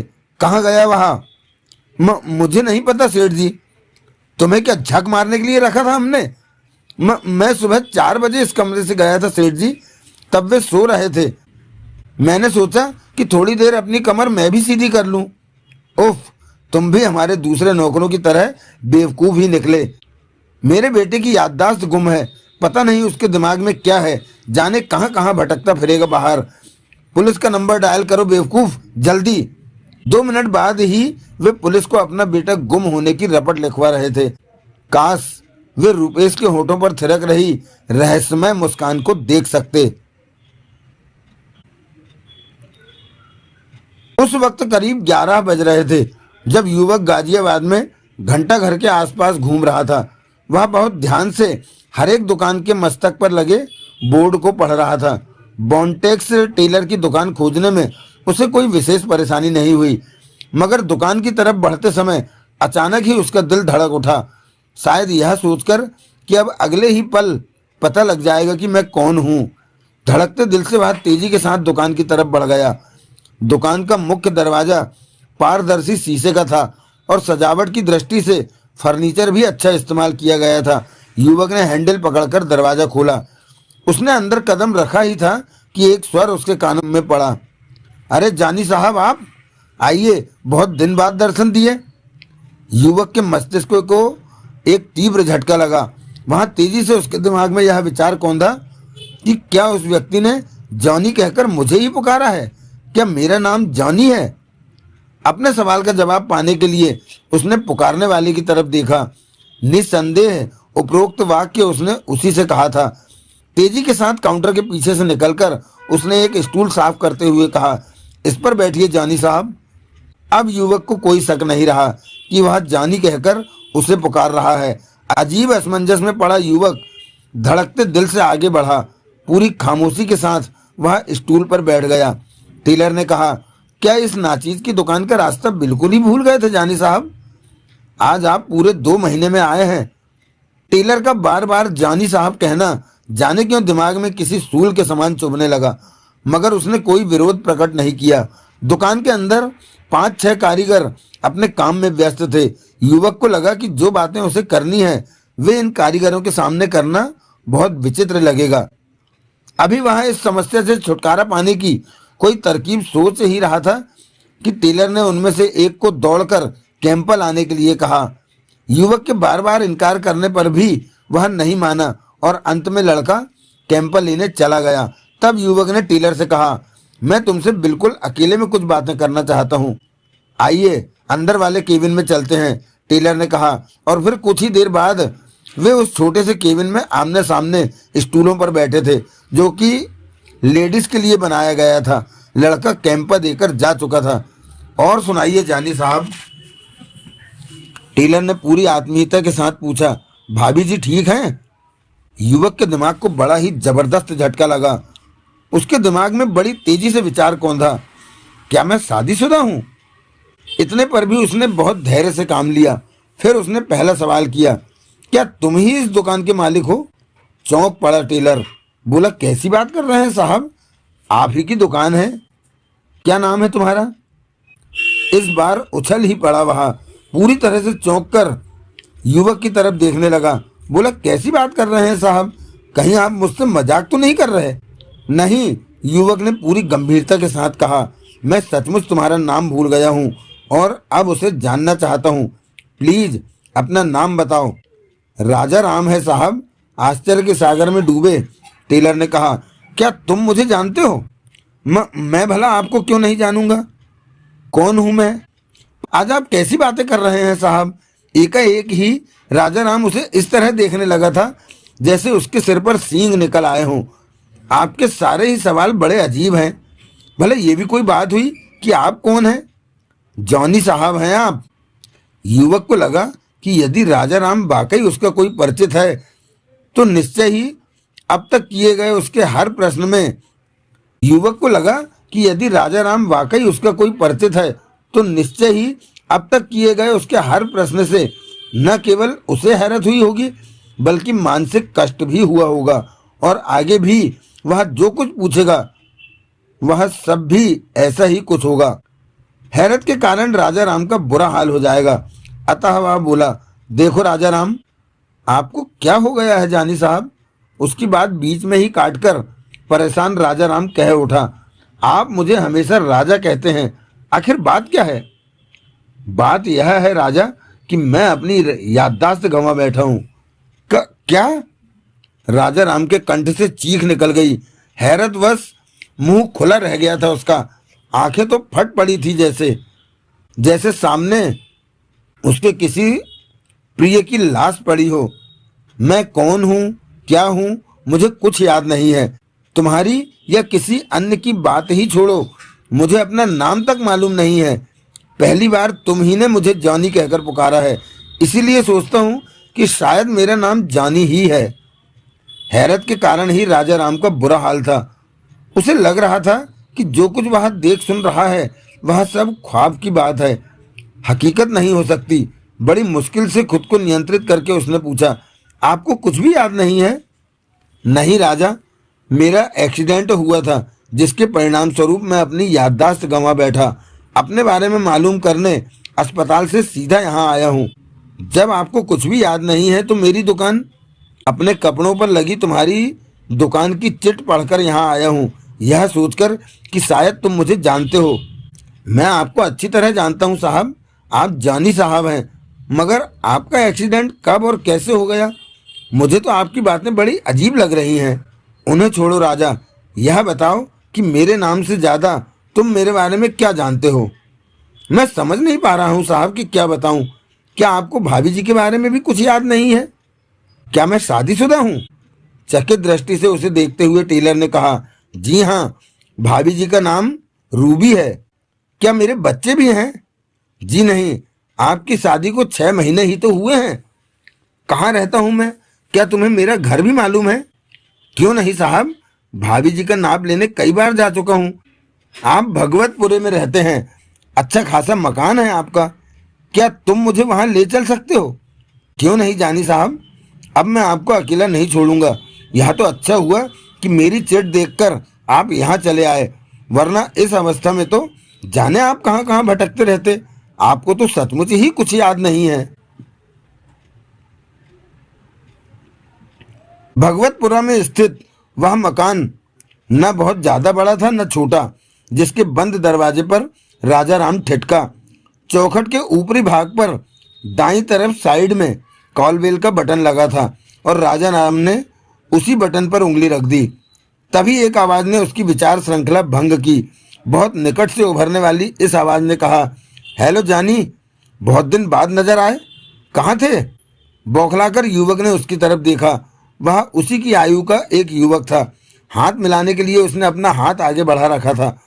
हड़बड़ाकर जल्दी से हाथ मिलाते हुए उसने कहा, जरा बाहर गया था, अब तो आ गए हो? उसने आंख मारकर पूछा। हाँ, युवक का बुरा हाल था। बड़ी कातर दृष्टि से देखते हुए उसने पूछा, फिर कब जम रहे हो? युवक का दिल चाहा कि उससे इस बात का मतलब पूछ ले, मगर फिर यह सोचकर रुक गया कि मतलब पूछना बड़ा अटपटा लगेगा। इसकी बातों से लग रहा है कि यह मेरा कोई घनिष्ठ है, अतः उसने यूं ही कह दिया, अभी तो आया हूं यार, जम जाएंगे, आज शाम को ही हो जाए। हाँ, युवक ने बिना सोचे समझे कह दिया। ओके कहने के साथ ही उसने अपनी उंगली से युवक की हथेली खुजलाई और आगे बढ़ गया। युवक कुछ देर तक तो दूर जाते उस व्यक्ति को देखता रहा। फिर उसने राजा राम से पूछा, यह कौन था राजा? मैं नहीं जानता साहब, आपका कोई दोस्त तो होगा। मालूम पड़ता है कि यह मेरा कोई बहुत घनिष्ठ दोस्त है। पता नहीं किस चीज के लिए जमने को कह रहा था, और ऐसा पहली बार नहीं हुआ था। घंटा घर से यहाँ तक वह राजा राम के साथ रिक्शा में आया था। रास्ते में बहुत से लोगों ने उससे नमस्कार की थी। हालांकि उसके लिए हर चेहरा अजनबी था, मगर फिर भी वह सबकी नमस्कार कबूल करता गया था। भगवतपुरे में दाखिल होने के बाद नमस्कारों का दौर कुछ ज्यादा ही बढ़ गया था। कई ने उसे दूर से हाथ हिलाकर कहा था, हेलो जानी, हाउ आर यू? उलझे हुए युवक ने उन सभी को जवाब दिया था, शायद सो रही हैं भाभी जी। बड़बड़ाते हुए राजा राम ने पुनः कालबेल दबा दी। युवक पुनः चौंक कर दरवाजे की तरफ देखने लगा। एकाएक ही यह सोचकर उसका दिल असामान्य गति से धड़कने लगा कि अब अगले किसी भी क्षण दरवाजा खुलेगा, एक स्त्री उसके सामने होगी, वह उसे अपना पति कहेगी। मगर क्या मैं सचमुच उसका पति हूँ? क्या मैं जॉनी हूँ? क्या मैं न्यादर अली का लड़का सिकंदर नहीं हूँ? यदि यह बात है तो फिर मुझे सिकंदर साबित करके वह अपने किसी उद्देश्य की पूर्ति करना चाहता था। और यदि मैं सिकंदर हूं तो फिर यहाँ लोग मुझे जॉनी क्यों कह रहे हैं? अगर यह षड्यंत्र है तो क्या? दरवाजे की दूसरी तरफ से किसी के चलने की आवाज ने युवक की विचार श्रृंखला भंग की। वह सतर्क हो गया। जिस्म में जाने क्यों स्वयं ही तनाव उत्पन्न हो गया, मगर धक धक करता हुआ दिल अब किसी हथौड़ी की तरह पसलियों पर चोट कर रहा था। दूसरी तरफ से साकल खुलने की आवाज उभरी।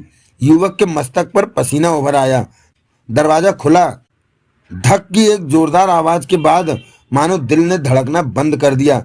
एक नारी की आवाज, अरे राजा भैया तुम आए हो? हाँ भाभी, और देखो किसे लाया हूं। कहने के साथ ही राजा राम ने युवक की बाह पकड़कर उसे दरवाजे के सामने कर दिया। उस पर नजर पड़ते ही युवती के मुंह से चीख सी निकल पड़ी, आप? युवक कुछ बोल नहीं सका। उसके चेहरे पर हवाइयां उड़ रही थी और वह युवती जिसका नाम रूबी था अवाक सी उसे देख रही थी। उसके चेहरे पर वेदना थी, आंखें सूजी हुई थी उसकी, जैसे पिछले हफ्ते से लगातार रोई हो। वह सुंदर थी। थोड़ा सांवला रंग, तीखे और आकर्षक नाक नक्श वाली रूबी के उलझे हुए बालों के बीच सिंदूर की रेखा नजर आ रही थी। छोटी सी नथ पहने थी वह, और इस नथ ने उसके सौंदर्य को कुछ ज्यादा ही निखार दिया था। आ गए आप? उसने फंसी सी आवाज में कहा था। युवक किंग कर्तव्य विमूढ़ सा खड़ा रहा। अचानक ही उस वक्त वह बुरी तरह बौखला गया जब रूबी ने बिजली की सी तेजी से झुककर उसके चरण स्पर्श किए और फिर उसी तेजी के साथ फूट फूट कर रोती हुई अंदर की तरफ भाग गई। राजा राम ने युवक की तरफ देखा। युवक के चेहरे पर हैरत का सैलाब सा उमड़ा पड़ा था। हक्का बक्का सा उसने राजा राम से पूछा, ये क्या बात हुई? भाभी शायद आपसे नाराज है। मगर क्यों? यह भला मैं कैसे जान सकता हूँ साहब, मगर आपके एक दोस्त ने कुछ ही देर पहले जो कुछ कहा था उससे लगता है कि आप यहाँ बहुत दिन बाद आए हैं। भाभी शायद इतने दिन यहाँ से आपके दूर रहने की वजह से नाराज हैं। युवक कुछ बोला नहीं। उसे भी यही बात महसूस हो रही थी। राजा राम ने कहा, जाइए। तुम नहीं चलोगे? चौंकते हुए युवक ने पूछा। मैं आप पति पत्नी के बीच क्या करूंगा? नहीं राजा। घबराकर युवक ने एकदम से उसकी बाह पकड़ ली और बोला, तुम भी मेरे साथ अंदर चलो। उसे मेरे साथ हुई दुर्घटना के बारे में बताना। ओह अच्छा, चलिए। हालात की आवश्यकता को समझते हुए राजा राम ने कहा और फिर वे दोनों एक साथ ही अंदर दाखिल हो गए। एक छोटी सी गैलरी को पार करके वे आंगन में पहुंचे। आंगन के ऊपर लोहे का मजबूत जाल पड़ा हुआ था। एक तरफ बाथरूम और टॉयलेट था, दूसरी तरफ किचन। एक कमरे के अंदर से रूबी के हिचकियां ले लेकर रोने की आवाज आ रही थी। युवक के दिल की हालत बड़ी अजीब हो गई। अपने हाथ पैर शून्य से पड़ते महसूस हो रहे थे उसे। उसकी बाह पकड़े राजा राम कमरे में दाखिल हो गया। डबल बेड पर उल्टी पड़ी रूबी रो रही थी। युवक की दृष्टि डबल बेड की साइड ड्राज के ऊपर रखे पोस्टकार्ड साइज के एक फोटो पर चिपक कर रह गई। खूबसूरत फ्रेम में जड़े उस फोटो में रूबी के साथ वह खुद भी था। रूबी पूरे श्रृंगार में थी। युवक का दिमाग जाम सा हो गया। वह समझ नहीं सका कि अपने आप को सिकंदर माने या जॉनी। सच्चाई वह है जो यहाँ नजर आ रही है अथवा वह जो न्यादर अली के बंगले में थी। भाभी जी, भाभी जी। राजा राम रह रहकर रूबी को पुकार रहा था। सुनिए तो सही, प्लीज, आपको एक बहुत जरूरी बात बतानी है। अचानक ही वह बिजली की तरह चमक कर उठी। आंसुओं से सारा चेहरा तर था। बोली, इनसे पूछो राजा भैया, मुझे अभागिन की याद कैसे आ गई इन्हें? ओफो भाभी, तुम समझ नहीं रही हो। मैं सब समझती हूँ। ये मुझसे शादी करके पछता रहे हैं, तभी तो इस तरह मुझे बिना बताए गुम हो गए। आज 2 महीने बाद ही मेरी याद क्यों आई है? मैं कहाँ गुम हो गया था? बौखलाए से युवक ने पूछा। मैं क्या जानूं? अब मालूम पड़ा कि आप मुझे कितना प्यार करते हैं। युवक एकदम राजा राम की तरफ घूमकर बोला, प्लीज राजा, इसे किसी दूसरे कमरे में ले जाओ और बताओ कि मैं किस अवस्था में हूँ। रूबी रोती रही। यह लड़ने का वक्त नहीं है भाभी, जानी साहब के साथ एक बड़ी दुर्घटना घट गई है। राजा राम ने रूबी की कलाई पकड़कर उसे एक अन्य कमरे में ले जाते हुए कहा, मेरी बात सुन लीजिए, उसके बाद यदि आप चाहें तो इनसे जी भरकर लड़ लेना। वे अंदर वाले कमरे में चले गए। युवक ने झपट कर खूबसूरत फ्रेम में जड़ा फोटो उठाया और उसे ध्यान से देखने लगा। काफी कोशिश के बावजूद भी वह फोटो में ऐसी कोई कमी तलाश नहीं कर पाया था जिससे इस नतीजे पर पहुंचता कि फोटो ट्रिक फोटोग्राफी से तैयार किया गया है। उसे वापस दराज में रखते हुए उसने एक नज़र उस कमरे पर डाली जिसके अंदर रूबी और राजा राम गए थे। फिर उसने जल्दी से ड्राज खोली। ड्राज में एक अन्य घरेलू सामान के अतिरिक्त एक बैंक की पासबुक पड़ी थी। युवक ने फुर्ती से पढ़ा। वह मेरठ रोड पर स्थित पंजाब नेशनल बैंक की पासबुक थी और अकाउंट नंबर था 5709। पढ़ने के बाद फुर्ती से उसने पासबुक ड्राज में रख दी। एक नज़र पुनः उस कमरे की तरफ डालने के बाद कमरे के एक कोने में खड़ी सेफ की तरफ बढ़ा। सेफ की चाबी उसमें लगी हुई थी। युवक ने जल्दी से लॉक खोला। फिर उसने देखा कि सेफ में जितने भी कपड़े थे सब पर बॉन्टेक्स की चिटें थीं। अभी वह सेफ को ही खंगाल रहा था कि रूबी और राजा राम उस कमरे में दाखिल हुए। युवक हड़बड़ाकर सेफ के नजदीक से हटा और उनकी तरफ देखने लगा। चुपचाप अवाक सी खड़ी रूबी उसे विचित्र दृष्टि से देख रही थी। उसके मुखड़े पर उलझन, आश्चर्य, अविश्वास और वेदना के संयुक्त भाव थे। वह एकटक युवक को देखे जा रही थी। युवक की दृष्टि भी सिर्फ उसी पर स्थिर हो गई। मैं चलता हूं साहब, एकाएक राजा राम ने कहा। युवक की तंद्रा भंग हुई। उसने जल्दी से कहा, सुनो राजा, तुम किसी से भी मेरे और मेरी अवस्था के बारे में जिक्र मत करना। शाम तक दुकान पर रूपेश नाम का एक युवक आएगा, उसे यहाँ भेज देना। रूपेश कौन है साहब? वह मेरा एक नया दोस्त है। दुकान पर आकर वह तुमसे केवल एक ही वाक्य कहेगा, यह कि मेरा नाम रूपेश है। ठीक है साहब, कहकर राजा राम कमरे से बाहर निकल गया। रूबी भी उसके पीछे ही चली गई थी। युवक अवाक सा वहीं खड़ा रहा। कुछ देर बाद उसने मकान के मुख्य द्वार की सांकल अंदर से बंद होने की आवाज़ सुनी। वह समझ सकता था कि राजा राम जा चुका है। दरवाजा बंद करके रूबी अब यहीं आने वाली है। युवक रूबी का सामना करने और उससे बात करने के लिए खुद को तैयार करने लगा। अब यह विचार उसके दिमाग में हथौड़ी की तरह चोट कर रहा था कि इस मकान में रूबी के साथ वह अकेला है। क्या रूबी सचमुच मेरी पत्नी है? वह निश्चय ही मेरे साथ वही व्यवहार करेगी जो एक पत्नी पति के साथ करती है। लेकिन यदि मैं जानी न हुआ तो, यदि वह वास्तव में मेरी पत्नी न हुई तो? यही सब सोचते सोचते उसके मस्तक पर पसीना उभर आया और फिर अचानक ही उसके दिमाग में यह ख्याल टकराया कि यहाँ वह अकेली नारी के साथ है। कहीं वे ही ख्याल दिमाग में न उभर आए जो हॉस्पिटल के उस कमरे में अकेली नर्स को देखकर उभरे थे। यदि वैसा ही सब कुछ यहाँ हो गया तो यहाँ इस बंद स्थान के अंदर रूबी को कोई बचाने वाला भी नसीब नहीं होगा। तो क्या मैं उसे मार डालूंगा? इन ख्यालों में डूबे युवक के हाथ पांव सर्द पड़ गए। जिस्म के सभी मसामों ने बर्फ के समान ठंडा पसीना उगल दिया। अजीब सी अवस्था में अभी वहीं खड़ा था कि रूबी कमरे के अंदर दाखिल हुई। दरवाजे पर ही ठिठक गई। वह मुखड़े पर वही संयुक्त भाव थे। नजरें एक दूसरे से चिपक कर रह गईं। यह सोचकर युवक बुरी तरह घबरा रहा था कि दिलो दिमाग में कहीं वे ही विचार न उठने लगे। एकाएक उसकी तरफ बढ़ती हुई रूबी ने बड़े प्यार से पूछा, क्या राजा भैया ठीक कह रहे थे जानी? तुम्हें कुछ भी याद नहीं है? नहीं। युवक को अपनी ही आवाज़ फंसी सी महसूस हुई। रूबी उसके बहुत नज़दीक आकर बोली, क्या तुम्हें मैं भी याद नहीं हूँ? इस बार युवक के कंठ से आवाज़ नहीं निकली। इनकार में गर्दन हिलाकर रह गया वह। मुझे माफ़ कर दो जॉनी। बड़े प्यार से युवक के सीने पर हाथ रखती हुई रूबी ने कहा, मुझे कुछ नहीं पता था। आते ही तुमसे लड़ने लगी, मगर क्या करती? मैं बहुत परेशान थी जॉनी। तुम उस जरा से झगड़े की वजह से मुझे अचानक ही छोड़ गए। झगड़ा? हाँ, कैसा झगड़ा? ओह, तुम्हें तो वह भी याद नहीं है। मगर तुम घबराना नहीं जानी, फिक्र मत करना। मुझे चाहे जो करना पड़े तुम्हारी याददाश्त वापस लाकर रहूंगी। अब इस दुनिया में ऐसी कोई बीमारी नहीं रही जिसका इलाज ना हो। मगर आओ, तुम आराम करो। कहने के साथ ही उसने युवक को बेड की तरफ खींचा। युवक हिचकिचाया।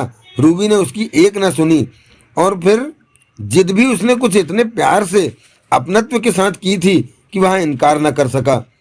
एक बहुत प्यार करने वाली पत्नी के समान ही उसने युवक को लेटाया, तकिए लगाए, उसकी अंगुलियों को सहलाती हुई बोली, कैसे और कहाँ हो गया तुम्हारा एक्सीडेंट?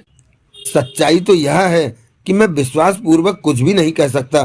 केवल वही जानता हूँ और वही बात बता सकता हूँ जो औरों ने मुझे बताया है। वही बताइए।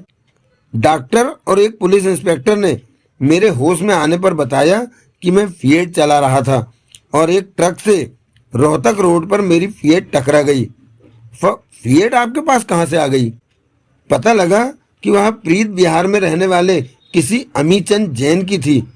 ओह, इसका मतलब ये कि आपने फिर चोरी की? चोरी? युवक उछल पड़ा। तब तुम्हें कैसे मालूम कि मैंने चोरी की थी? साफ जाहिर है, कार किसी अमीचंद की थी, आप उसे चला रहे थे। मगर तुमने एकदम से ही यह अनुमान कैसे लगा लिया कि यह कार मैंने चुराई ही होगी? संभव है कि अमीचंद मेरा दोस्त रहा हो, किसी काम के लिए मैंने कार उससे मांगी हो। मैं जानती हूँ कि प्रीत बिहार में आपका कोई दोस्त नहीं है। और फिर क्या मैं आपकी चोरी की आदत से परिचित नहीं हूँ? एक इसी काम में तो आप एक्सपर्ट हैं। क्या मतलब? युवक की खोपड़ी घूम गई। क्या मैं चोर हूँ? हो नहीं थे, मगर मुझसे वादा करने के बाद भी चोरी करके आपने अच्छा नहीं किया। मैं कुछ समझ नहीं पा रहा हूँ। जाने क्या कह रही हो तुम? क्या ऐसा नहीं हो सकता कि मेरे बारे में तुम मुझे सब कुछ विस्तार से बताओ? हो सकता है रूबी कि उसे सुनते सुनते मेरी सोई हुई याददाश्त वापस लौट आए। मैं वही कोशिश कर रही हूँ। तो बताओ, मैं कौन हूँ, क्या हूँ? मूल रूप से आप बस्ती जिले के रहने वाले हैं।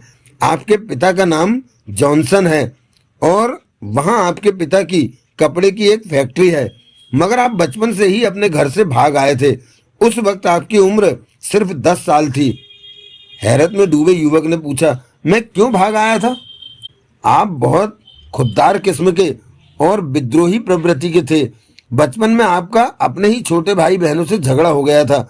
गलती आपकी नहीं थी, जबकि आपके पिता के सामने सारा झगड़ा कुछ इस तरह पेश हुआ था कि उन्होंने आप ही की पिटाई की थी और गुस्से में उसी रात आपने अपना घर छोड़ दिया था और आज तक पलटकर वहां नहीं गए हैं, क्योंकि कच्ची उम्र में ही आप चोर बन चुके थे।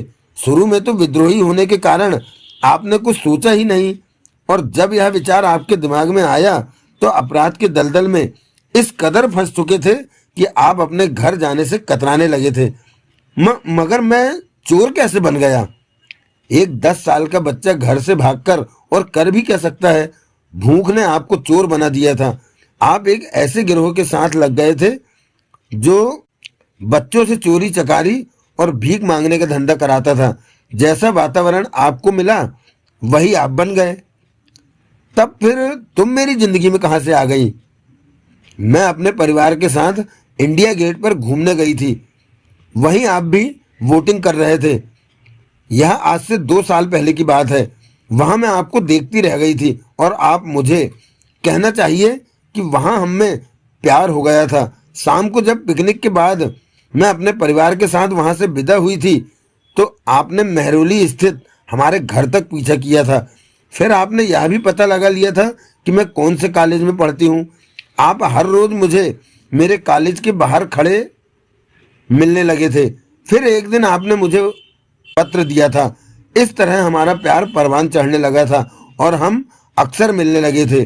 फिर बड़ी उम्मीद के साथ युवक की आंखों में झांकती हुई रूबी ने पूछा, क्या आपको कुछ याद आ रहा है? नहीं। रूबी के मुखड़े पर निराशा के बादल मंडराते नजर आए। फिर भी स्वयं को नियंत्रित करके उसने आगे कहा, एक दिन मेरे पिता के किसी परिचित ने हमें कनॉट प्लेस में घूमते देख लिया था। घर पर मुझ पर सख्ती की गई थी तो मैंने कह दिया था कि तुम्ही से शादी करूंगी। उसके बाद तुमसे मिलने पर जब मैंने सब बातें बताई थी तो तुम उदास हो गए थे। मेरे पूछने पर तुमने बताया था कि तुम मुझसे शादी नहीं कर सकते हो। तुमने कहा था कि तुम खुद को मेरे काबिल नहीं समझते। मेरे कारण पूछने पर ही तुमने अपने बचपन से लेकर चोर बनने तक के बारे में बताया था। फिर क्या हुआ? मैं सुनकर अवाक रह गई थी। जानती थी कि मेरे घर वालों को अगर यह हकीकत पता लग गई तो वे हरगिज भी हमारी शादी नहीं करेंगे। जबकि तुम बहुत उदास और गमगीन हो गए थे। तब तक मैं तुमसे इतना प्यार करने लगी थी कि तुम्हारे बिना जीवित रहने की कल्पना तक नहीं कर सकती थी। सो उस दिन की हमारी मुलाकात के बाद तय हुआ था कि तुम अपराधियों के उस दल से संबंध तोड़ लोगे जिसके सदस्य के रूप में चोरी करते हो, और तय हुआ कि तुम एक शराफत की जिंदगी शुरू करोगे। उसी के तहत तुमने दिल्ली से बाहर यह मकान खरीदा था। आज से 6 महीने पहले मैं अपना घर छोड़ आई थी। गाजियाबाद कोर्ट में हमने शादी की थी और यहाँ रहने लगे थे। यहाँ हमारी इस कहानी को कोई नहीं जानता है। मैंने यह मकान कैसे खरीद लिया? और जब मैंने चोरी छोड़ दी थी तो 6 महीने तक हमारा खर्चा कैसे चला? जब आपने उस गिरोह से संबंध विच्छेद किया था तब आपके पास अपने 5 लाख रुपए थे, जिसमें से 4 लाख का आपने यह मकान खरीद लिया था और बाकी 1 लाख मेरी सलाह से ब्याज पर चला दिया था। हमें प्रति महीने उनसे 6,000 ब्याज प्राप्त होता है। उसमें हमारा खर्चा बहुत आराम से चलता है। उस 1 लाख में से 20,000 तो 6% पर राजा भैया पर ही है, बाकी 80,000 इसी तरह बटा हुआ है। आप फिक्र न करें, मुझे सब मालूम है। क्या उस गिरोह के लोगों ने मेरा पीछा नहीं किया जिसका मैं सदस्य था? किया होगा, मगर कम से कम आज तक वे यहाँ नहीं पहुँचे हैं। अगर यहाँ हमारी लाइफ इतनी सेट हो गई थी तो फिर मैं तुम्हें यहाँ छोड़कर 2 महीने पहले भाग क्यों गया था? युवक ने पूछा। मेरी ही बेवकूफ़ी से। मैं अपनी गलती स्वीकार करती हूँ जानी। चौंकते हुए युवक ने पूछा। मैं कुछ समझा नहीं। ओह, मैं बार बार क्यों भूल जाती हूँ जॉनी कि तुम्हें कुछ भी याद नहीं आ रहा है। याद करने की कोशिश करो प्लीज, दिमाग पर जोर डालो। याद करो कि मैंने कितनी मुश्किल से तुम्हें तुम्हारे माता पिता के घर यानी बस्ती चलने के लिए राजी किया था। तुम तैयार हो गए थे। हम वहां जाने के लिए बाजार में शॉपिंग करने गए। सर्राफे में मेरी नज़र एक नेकलेस पर पड़ी। नेकलेस? युवक उछल पड़ा। हाँ, यह कमबख्त नेकलेस ही तो सारे कलह की जड़ था। कैसे जाने ऐसा क्या हुआ कि वह नेकलेस मेरे दिमाग पर बहुत ज़्यादा चढ़ गया और मैं तुमसे उसे खरीद लेने की जिद करने लगी। उसकी कीमत 2 लाख थी। तुमने कहा कि उसे खरीदने की फिलहाल हमारी पोजीशन नहीं है। तुम्हें कुछ याद आ रहा है जानी? फिर क्या हुआ? तुम्हारा इनकार करना मुझे बुरा लगा था। वहां से तो गुस्से में भरी मैं चुपचाप चली आई थी, मगर यहाँ आकर झगड़ने लगी थी। तुम मुझे समझाने की कोशिश करने लगे थे। पता नहीं मुझे क्या हो गया था कि तुम्हारी एक ना सुनी थी। गुस्से में जाने क्या क्या कहने लगी थी। अंत में तुम्हें भी गुस्सा आ गया था और गुस्से में ही तुम यहाँ से यह कहकर चले गए थे कि अब मुझे तभी शक्ल दिखाओगे जब वह नेकलेस तुम्हारे पास होगा। मेरे दिमाग में तब भी यह बात नहीं आई थी कि जो शख्स 10 साल की आयु में एक छोटी सी बात के कारण घर से ऐसा निकला कि चोर बन गया मगर घर नहीं लौटा, वह सचमुच मुझे भी छोड़ सकता है। यह बात तो दिमाग में तब आई थी जब उस सारी रात तुम नहीं आए। फिर ज्यों ज्यों समय गुजरता गया था मुझे लगने लगा था कि अब तुम कभी नहीं आओगे। अपने घर वालों ही की तरह हमेशा के लिए मुझे भी छोड़ गए हो। मगर मैं वहां से निकलकर कहीं जा भी तो नहीं सकती थी जॉनी। इस उम्मीद में यहीं पड़ी पड़ी रोती रहती थी कि शायद तुम्हें कभी मेरी याद आए, मुझ पर तरस आए तुम्हें। युवक ने जेब से वही नेकलेस निकाला जो दीवान ने न्यादर अली को और न्यादर अली ने पुनः उसे दे दिया था। बिना कुछ कहे उसने नेकलेस रूबी की तरफ बढ़ा दिया। अरे, यह तो वही नेकलेस है। तो तुम इसे लेकर ही आए हो? शायद। क्या तुम्हें सब कुछ याद आ रहा है जॉनी? सच बोलो। बड़ी ही गंभीरता के साथ रूबी ने पूछा। तुम्हें कुछ याद आया है ना? सपाट और निर्भाव चेहरे वाले युवक ने कहा। नहीं। रूबी का चेहरा एकदम इस तरह फक पड़ गया जैसे उसे कोई जबरदस्त आघात लगा हो। घोर निराशा में डूबे स्वर में उसने कहा, फिर यह नेकलेस? शायद इसे तुम्हें देने की धुन में ही मैंने अमीचंद के गैराज से कार और फिर खरीदने की हैसियत न होने के कारण दुकान से यह नेकलेस चुराया था। वह पुलिस इंस्पेक्टर कहता था कि मेरी जेब में इसे खरीदने से संबंधित कोई रसीद नहीं निकली थी। मगर आप रोहतक रोड पर कैसे पहुंच गए? एक चोर कहीं भी पहुंच सकता है। ऐसा मत कहिए, आप चोर नहीं हैं अब मैं आपको कभी चोरी नहीं करने दूंगी। खैर, युवक ने गंभीरतापूर्वक सोचते हुए पूछा, क्या तुम बता सकती हो रूबी कि जब मैं यहाँ से गया था तो मेरी जेब में कितने पैसे थे? 30,000 के करीब। मगर मेरी जेब में कुल 22,000। ओह, बाकी के रुपए शायद मैं एक्सीडेंट होने से पहले खर्च कर चुका था। खैर, क्या मेरी जेब में कोई पर्स रहता था? हाँ, वही पर्स जिसमें आपकी माँ का फोटो है। माँ का फोटो? युवक भौचक्का रह गया। जी हाँ, कहाँ है वह पर्स? लेकिन वह मेरी माँ कैसे हो सकती है? वह तो किसी युवती का फोटो है। वह आपका नहीं, आपके पिता का पर्स है। जब आप घर से भागे थे तो उनकी जेब से यह पर्स निकाल कर भागे थे। वह आपकी माँ की शादी से पहले की फोटो है। उस पर्स को पिता की और फोटो को माँ की निशानी समझकर आपने हमेशा अपने साथ रखा, कभी मिस नहीं किया उसे। क्या आपको यह भी याद नहीं है कि आप अक्सर दीवानों की तरह अपनी माँ के फोटो से बातें किया करते हैं? आश्चर्य के कारण युवक का बुरा हाल था। उसने जेब से पर्स निकाला, खोलकर ध्यान से उस युवती के फोटो को देखने लगा। उस फोटो को जिसे न्यादर अली ने उसकी बहन सायरा का फोटो बताया था। अब यह रूबी इसी फोटो को उसकी माँ का फोटो कह रही है। बुरी तरह उलझ गया युवक। उसकी समझ में नहीं आ रहा था कि सच्चाई क्या है। सेठ न्यादर अली के बंगले से वह यह सोचकर भागा था कि शायद अपने अतीत की गुत्थी को सुलझा सके, खुद ही को शायद वह तलाश कर सके।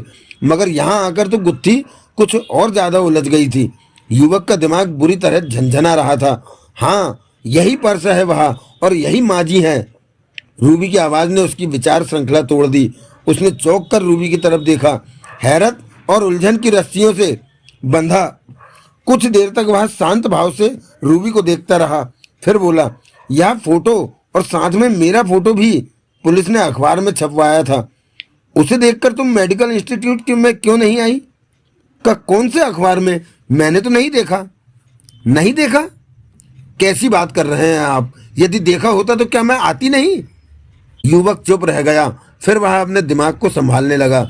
शायद सोच रहा था कि अब उसे रूबी से क्या पूछना है, और एकाएक ही उसने पूछा, अच्छा ये बताओ रूबी कि क्या मैंने कभी अपनी पिछली जिंदगी में किसी नग्न लड़की की लाश देखी है? हाँ, आपने मुझे बताया था कि उस लाश को आप लाख चेष्टाओं के बावजूद भी कभी भुला नहीं सके। आपको वह लाश ख्वाब में चमक आया करती थी। जब भी वह ख्वाब आपको चमकता है आप डर जाते हैं और चीख कर उठ बैठते हैं। किसकी लाश थी वह? आपने ही बताया था कि एक रात आप संबंधित गिरोह के एक दूसरे चोर के साथ किसी सेठ की तिजोरी साफ करने गए थे। तिजोरी उसके लड़के और बहू के कमरे में थी। आप दोनों कमरे में पहुंच गए थे। सर्दी के दिन थे। डबल बेड पर लिहाफ के अंदर सेठ का लड़का और उसकी पत्नी नग्न अवस्था में एक दूसरे की बाहों में समाये मीठी नींद सो रहे थे। आप अपना काम करने लगे थे। किसी खटके की आवाज से पत्नी की नींद खुल गई थी और वह चीख पड़ी थी। आपके साथी ने झपट कर उसकी गर्दन दबोच ली थी। पत्नी की चीख सुनकर सेठ का लड़का भी जाग गया था, जिसे आपने दबोच लिया था। आपने उसके मुंह पर हाथ रख दिया था। आप उसे दबोचे खड़े थे, जबकि आपके साथी ने बहू की हत्या कर दी थी। उस हत्या का सारा मंजर आपने अपनी आंखों से देखा था। बहू की जीभ और आंखें बाहर उबल पड़ी थी। उसकी भयानक और निर्वस्त्र लाश कमरे के फर्श पर गिर गई थी। आपकी गिरफ्त में फंसा युवक दहशत के कारण बेहोश हो चुका था। आप और आपका साथी आंखें फाड़े उस नग्न लाश को देखते रहे थे, और फिर बिना उनकी सेब पर हाथ साफ किए ही आप दोनों वहां से भाग खड़े हुए थे। सुनते सुनते युवक को लगा कि उसका जिस्म ही नहीं बल्कि दिलो दिमाग तक सुन्न हो गया है। कानों के समीप उसे वैसी ही आवाज गूंजती महसूस हुई जैसे गहरे सन्नाटे की होती है। साए साए, चेहरा फक पड़ गया था उसका। हथेलियां तक ठंडे पसीने से बुरी तरह भीग गईं। उसे इस अवस्था में देखकर रूबी घबरा गई। उसके दोनों कंधे पकड़कर झंझोड़ती हुई बोली, क्या हुआ? क्या हो गया है आपको? मतलब ये कि मैं हत्यारा भी हूं? अपनी ही आवाज उसे किसी अंधकूप से निकलती सी महसूस हुई। नहीं, रूबी ने सख्ती के साथ विरोध किया। आप भला हत्यारे क्यों होते? हत्या आपके साथी ने की थी। हत्यारे की मदद करने वाला भी हत्यारा होता है रूबी। मैंने अपने साथी की पूरी मदद की थी। यदि मैं उसके पति को छोड़ देता तो वह कभी न मरती। इसी विचार को तो किसी घुन की तरह अपनी जिंदगी से चिपका लिया है आपने। तभी तो वह सपना आपको आज भी चमकता है। आप सोते सोते डर जाते हैं। इस वक्त भी आपके विचार बिल्कुल वैसे ही हैं जैसे याददाश्त गुम हो जाने से पहले थे। आप हमेशा खुद को उसका हत्यारा कहते हैं, जबकि मैं कहती हूँ कि आप हत्यारे नहीं हैं। एक भयानक दुःस्वप्न समझकर आप अपनी जिंदगी से उसे निकाल फेंकिए। एकाएक युवक ने उससे उस युवक के बारे में पूछा जिसने उससे जमाने के लिए कहा था। पहले तो रूबी कुछ समझी ही नहीं। उसने ऐसा कहने वाले का हुलिया पूछा और जब युवक ने बताया तो रूबी बोली, ओह, वह शायद गजेंद्र होगा। गजेंद्र कौन? भगवतपुरे में बने आपके दोस्तों की मंडली का एक सदस्य। क्या तुम बता सकती हो कि वह क्या जमाने के लिए कह रहा था? शायद जुए की महफिल जमाने के लिए कह रहा हो। जब जुआ? क्या मैं जुआ भी खेलता हूँ? हाँ, मेरे बार बार मना करने के बावजूद जब आप उनके बीच फंस जाते हैं तो खेल ही लेते हैं। खैर, धीरे धीरे आपकी यह लत भी छूट जाएगी। युवक ने फीकी सी मुस्कान के साथ कहा, दुनिया का शायद एक भी ऐसा बुरा काम नहीं है जो मैंने ना किया हो। ऐसा मत कहिए। जो शाम को लौट आए उसे भूला नहीं कहते। अब आपने सब काम छोड़ दिया है। कोई भी गलत काम न करने के लिए आपने मेरी कसम खाई है। कहने के साथ ही उसने ऐसी हरकत की कि युवक के रोंगटे खड़े हो गए। बड़े प्यार से उसके होठों का चुम्बन लिया था रूबी ने। युवक सकपका गया। रूबी का मुखड़ा उसके बेहद करीब था। बड़े प्यार से उसकी आंखों में झांक रही थी वह। रूबी की सांसों की गर्मी युवक ने अपने चेहरे पर महसूस की और अनायास ही उसकी अपनी सांसें भी धोखने की तरह चलने लगी। दिल बेकाबू होकर धड़कने लगा। शायद लापरवाही के कारण ही रूबी के वक्ष स्थल से साड़ी का पल्लू ढुलक गया। वक्ष प्रदेश का ऊपरी भाग युवक को साफ नजर आने लगा। रूबी की सांसों के साथ ही उनमें कंपन हो रहा था। उस वक्त तो युवक बौखला ही गया जब रूबी ने बड़े प्यार से न केवल उसके गले में बाहें डाल दी बल्कि अपना सिर धीमे से उसके सीने पर रखकर बोली, मुझे तो बस इस बात की खुशी है कि आप आ गए। अब हम बस्ती चलेंगे। संभव है कि अपने माता पिता और छोटे भाई बहनों से मिलकर बाकी याददाश्त भी वापस आ जाए। मगर रूबी, स्वर बौखलाया हुआ था। रूबी का प्यार से सराबोर लहजा, कहिए। अब वह कुछ सोचने के लिए एकांत चाहता था, अतः बोला, मैं सुबह से भूखा हूँ। क्या तुम मुझे कुछ बनाकर खिला सकती हो? क्यों नहीं। ओह सॉरी जानी, मैं तुम्हारी कहानी में कुछ इतनी बुरी तरह उलझ गई कि इस बात का ध्यान ही न रहा। वह बोली, क्या खाओगे? जो तुम खिला दो। मैं नमकीन चावल बनाती हूँ, तुम्हें बहुत पसंद है। दिमाग पर काफी जोर डालने के बावजूद भी युवक यह तो न जान सका कि उसे नमकीन चावल पसंद है या नहीं, मगर रूबी को उसने वही बनाने के लिए कह दिया। तो दोस्तों, आज का यह एपिसोड यही विराम लेता है। इसके बाद द्वितीय एपिसोड में आपसे मुलाकात होगी, जो कि वेद प्रकाश शर्मा के ही उपन्यास विधवा का पति का दूसरा एपिसोड होगा। तो चलिए मिलते हैं विधवा का पति के दूसरे एपिसोड में। तब तक के लिए जय हिंद, जय भारत, वंदे मातरम। और हाँ, अपना ध्यान अवश्य रखिएगा। धन्यवाद, थैंक यू, शुक्रिया।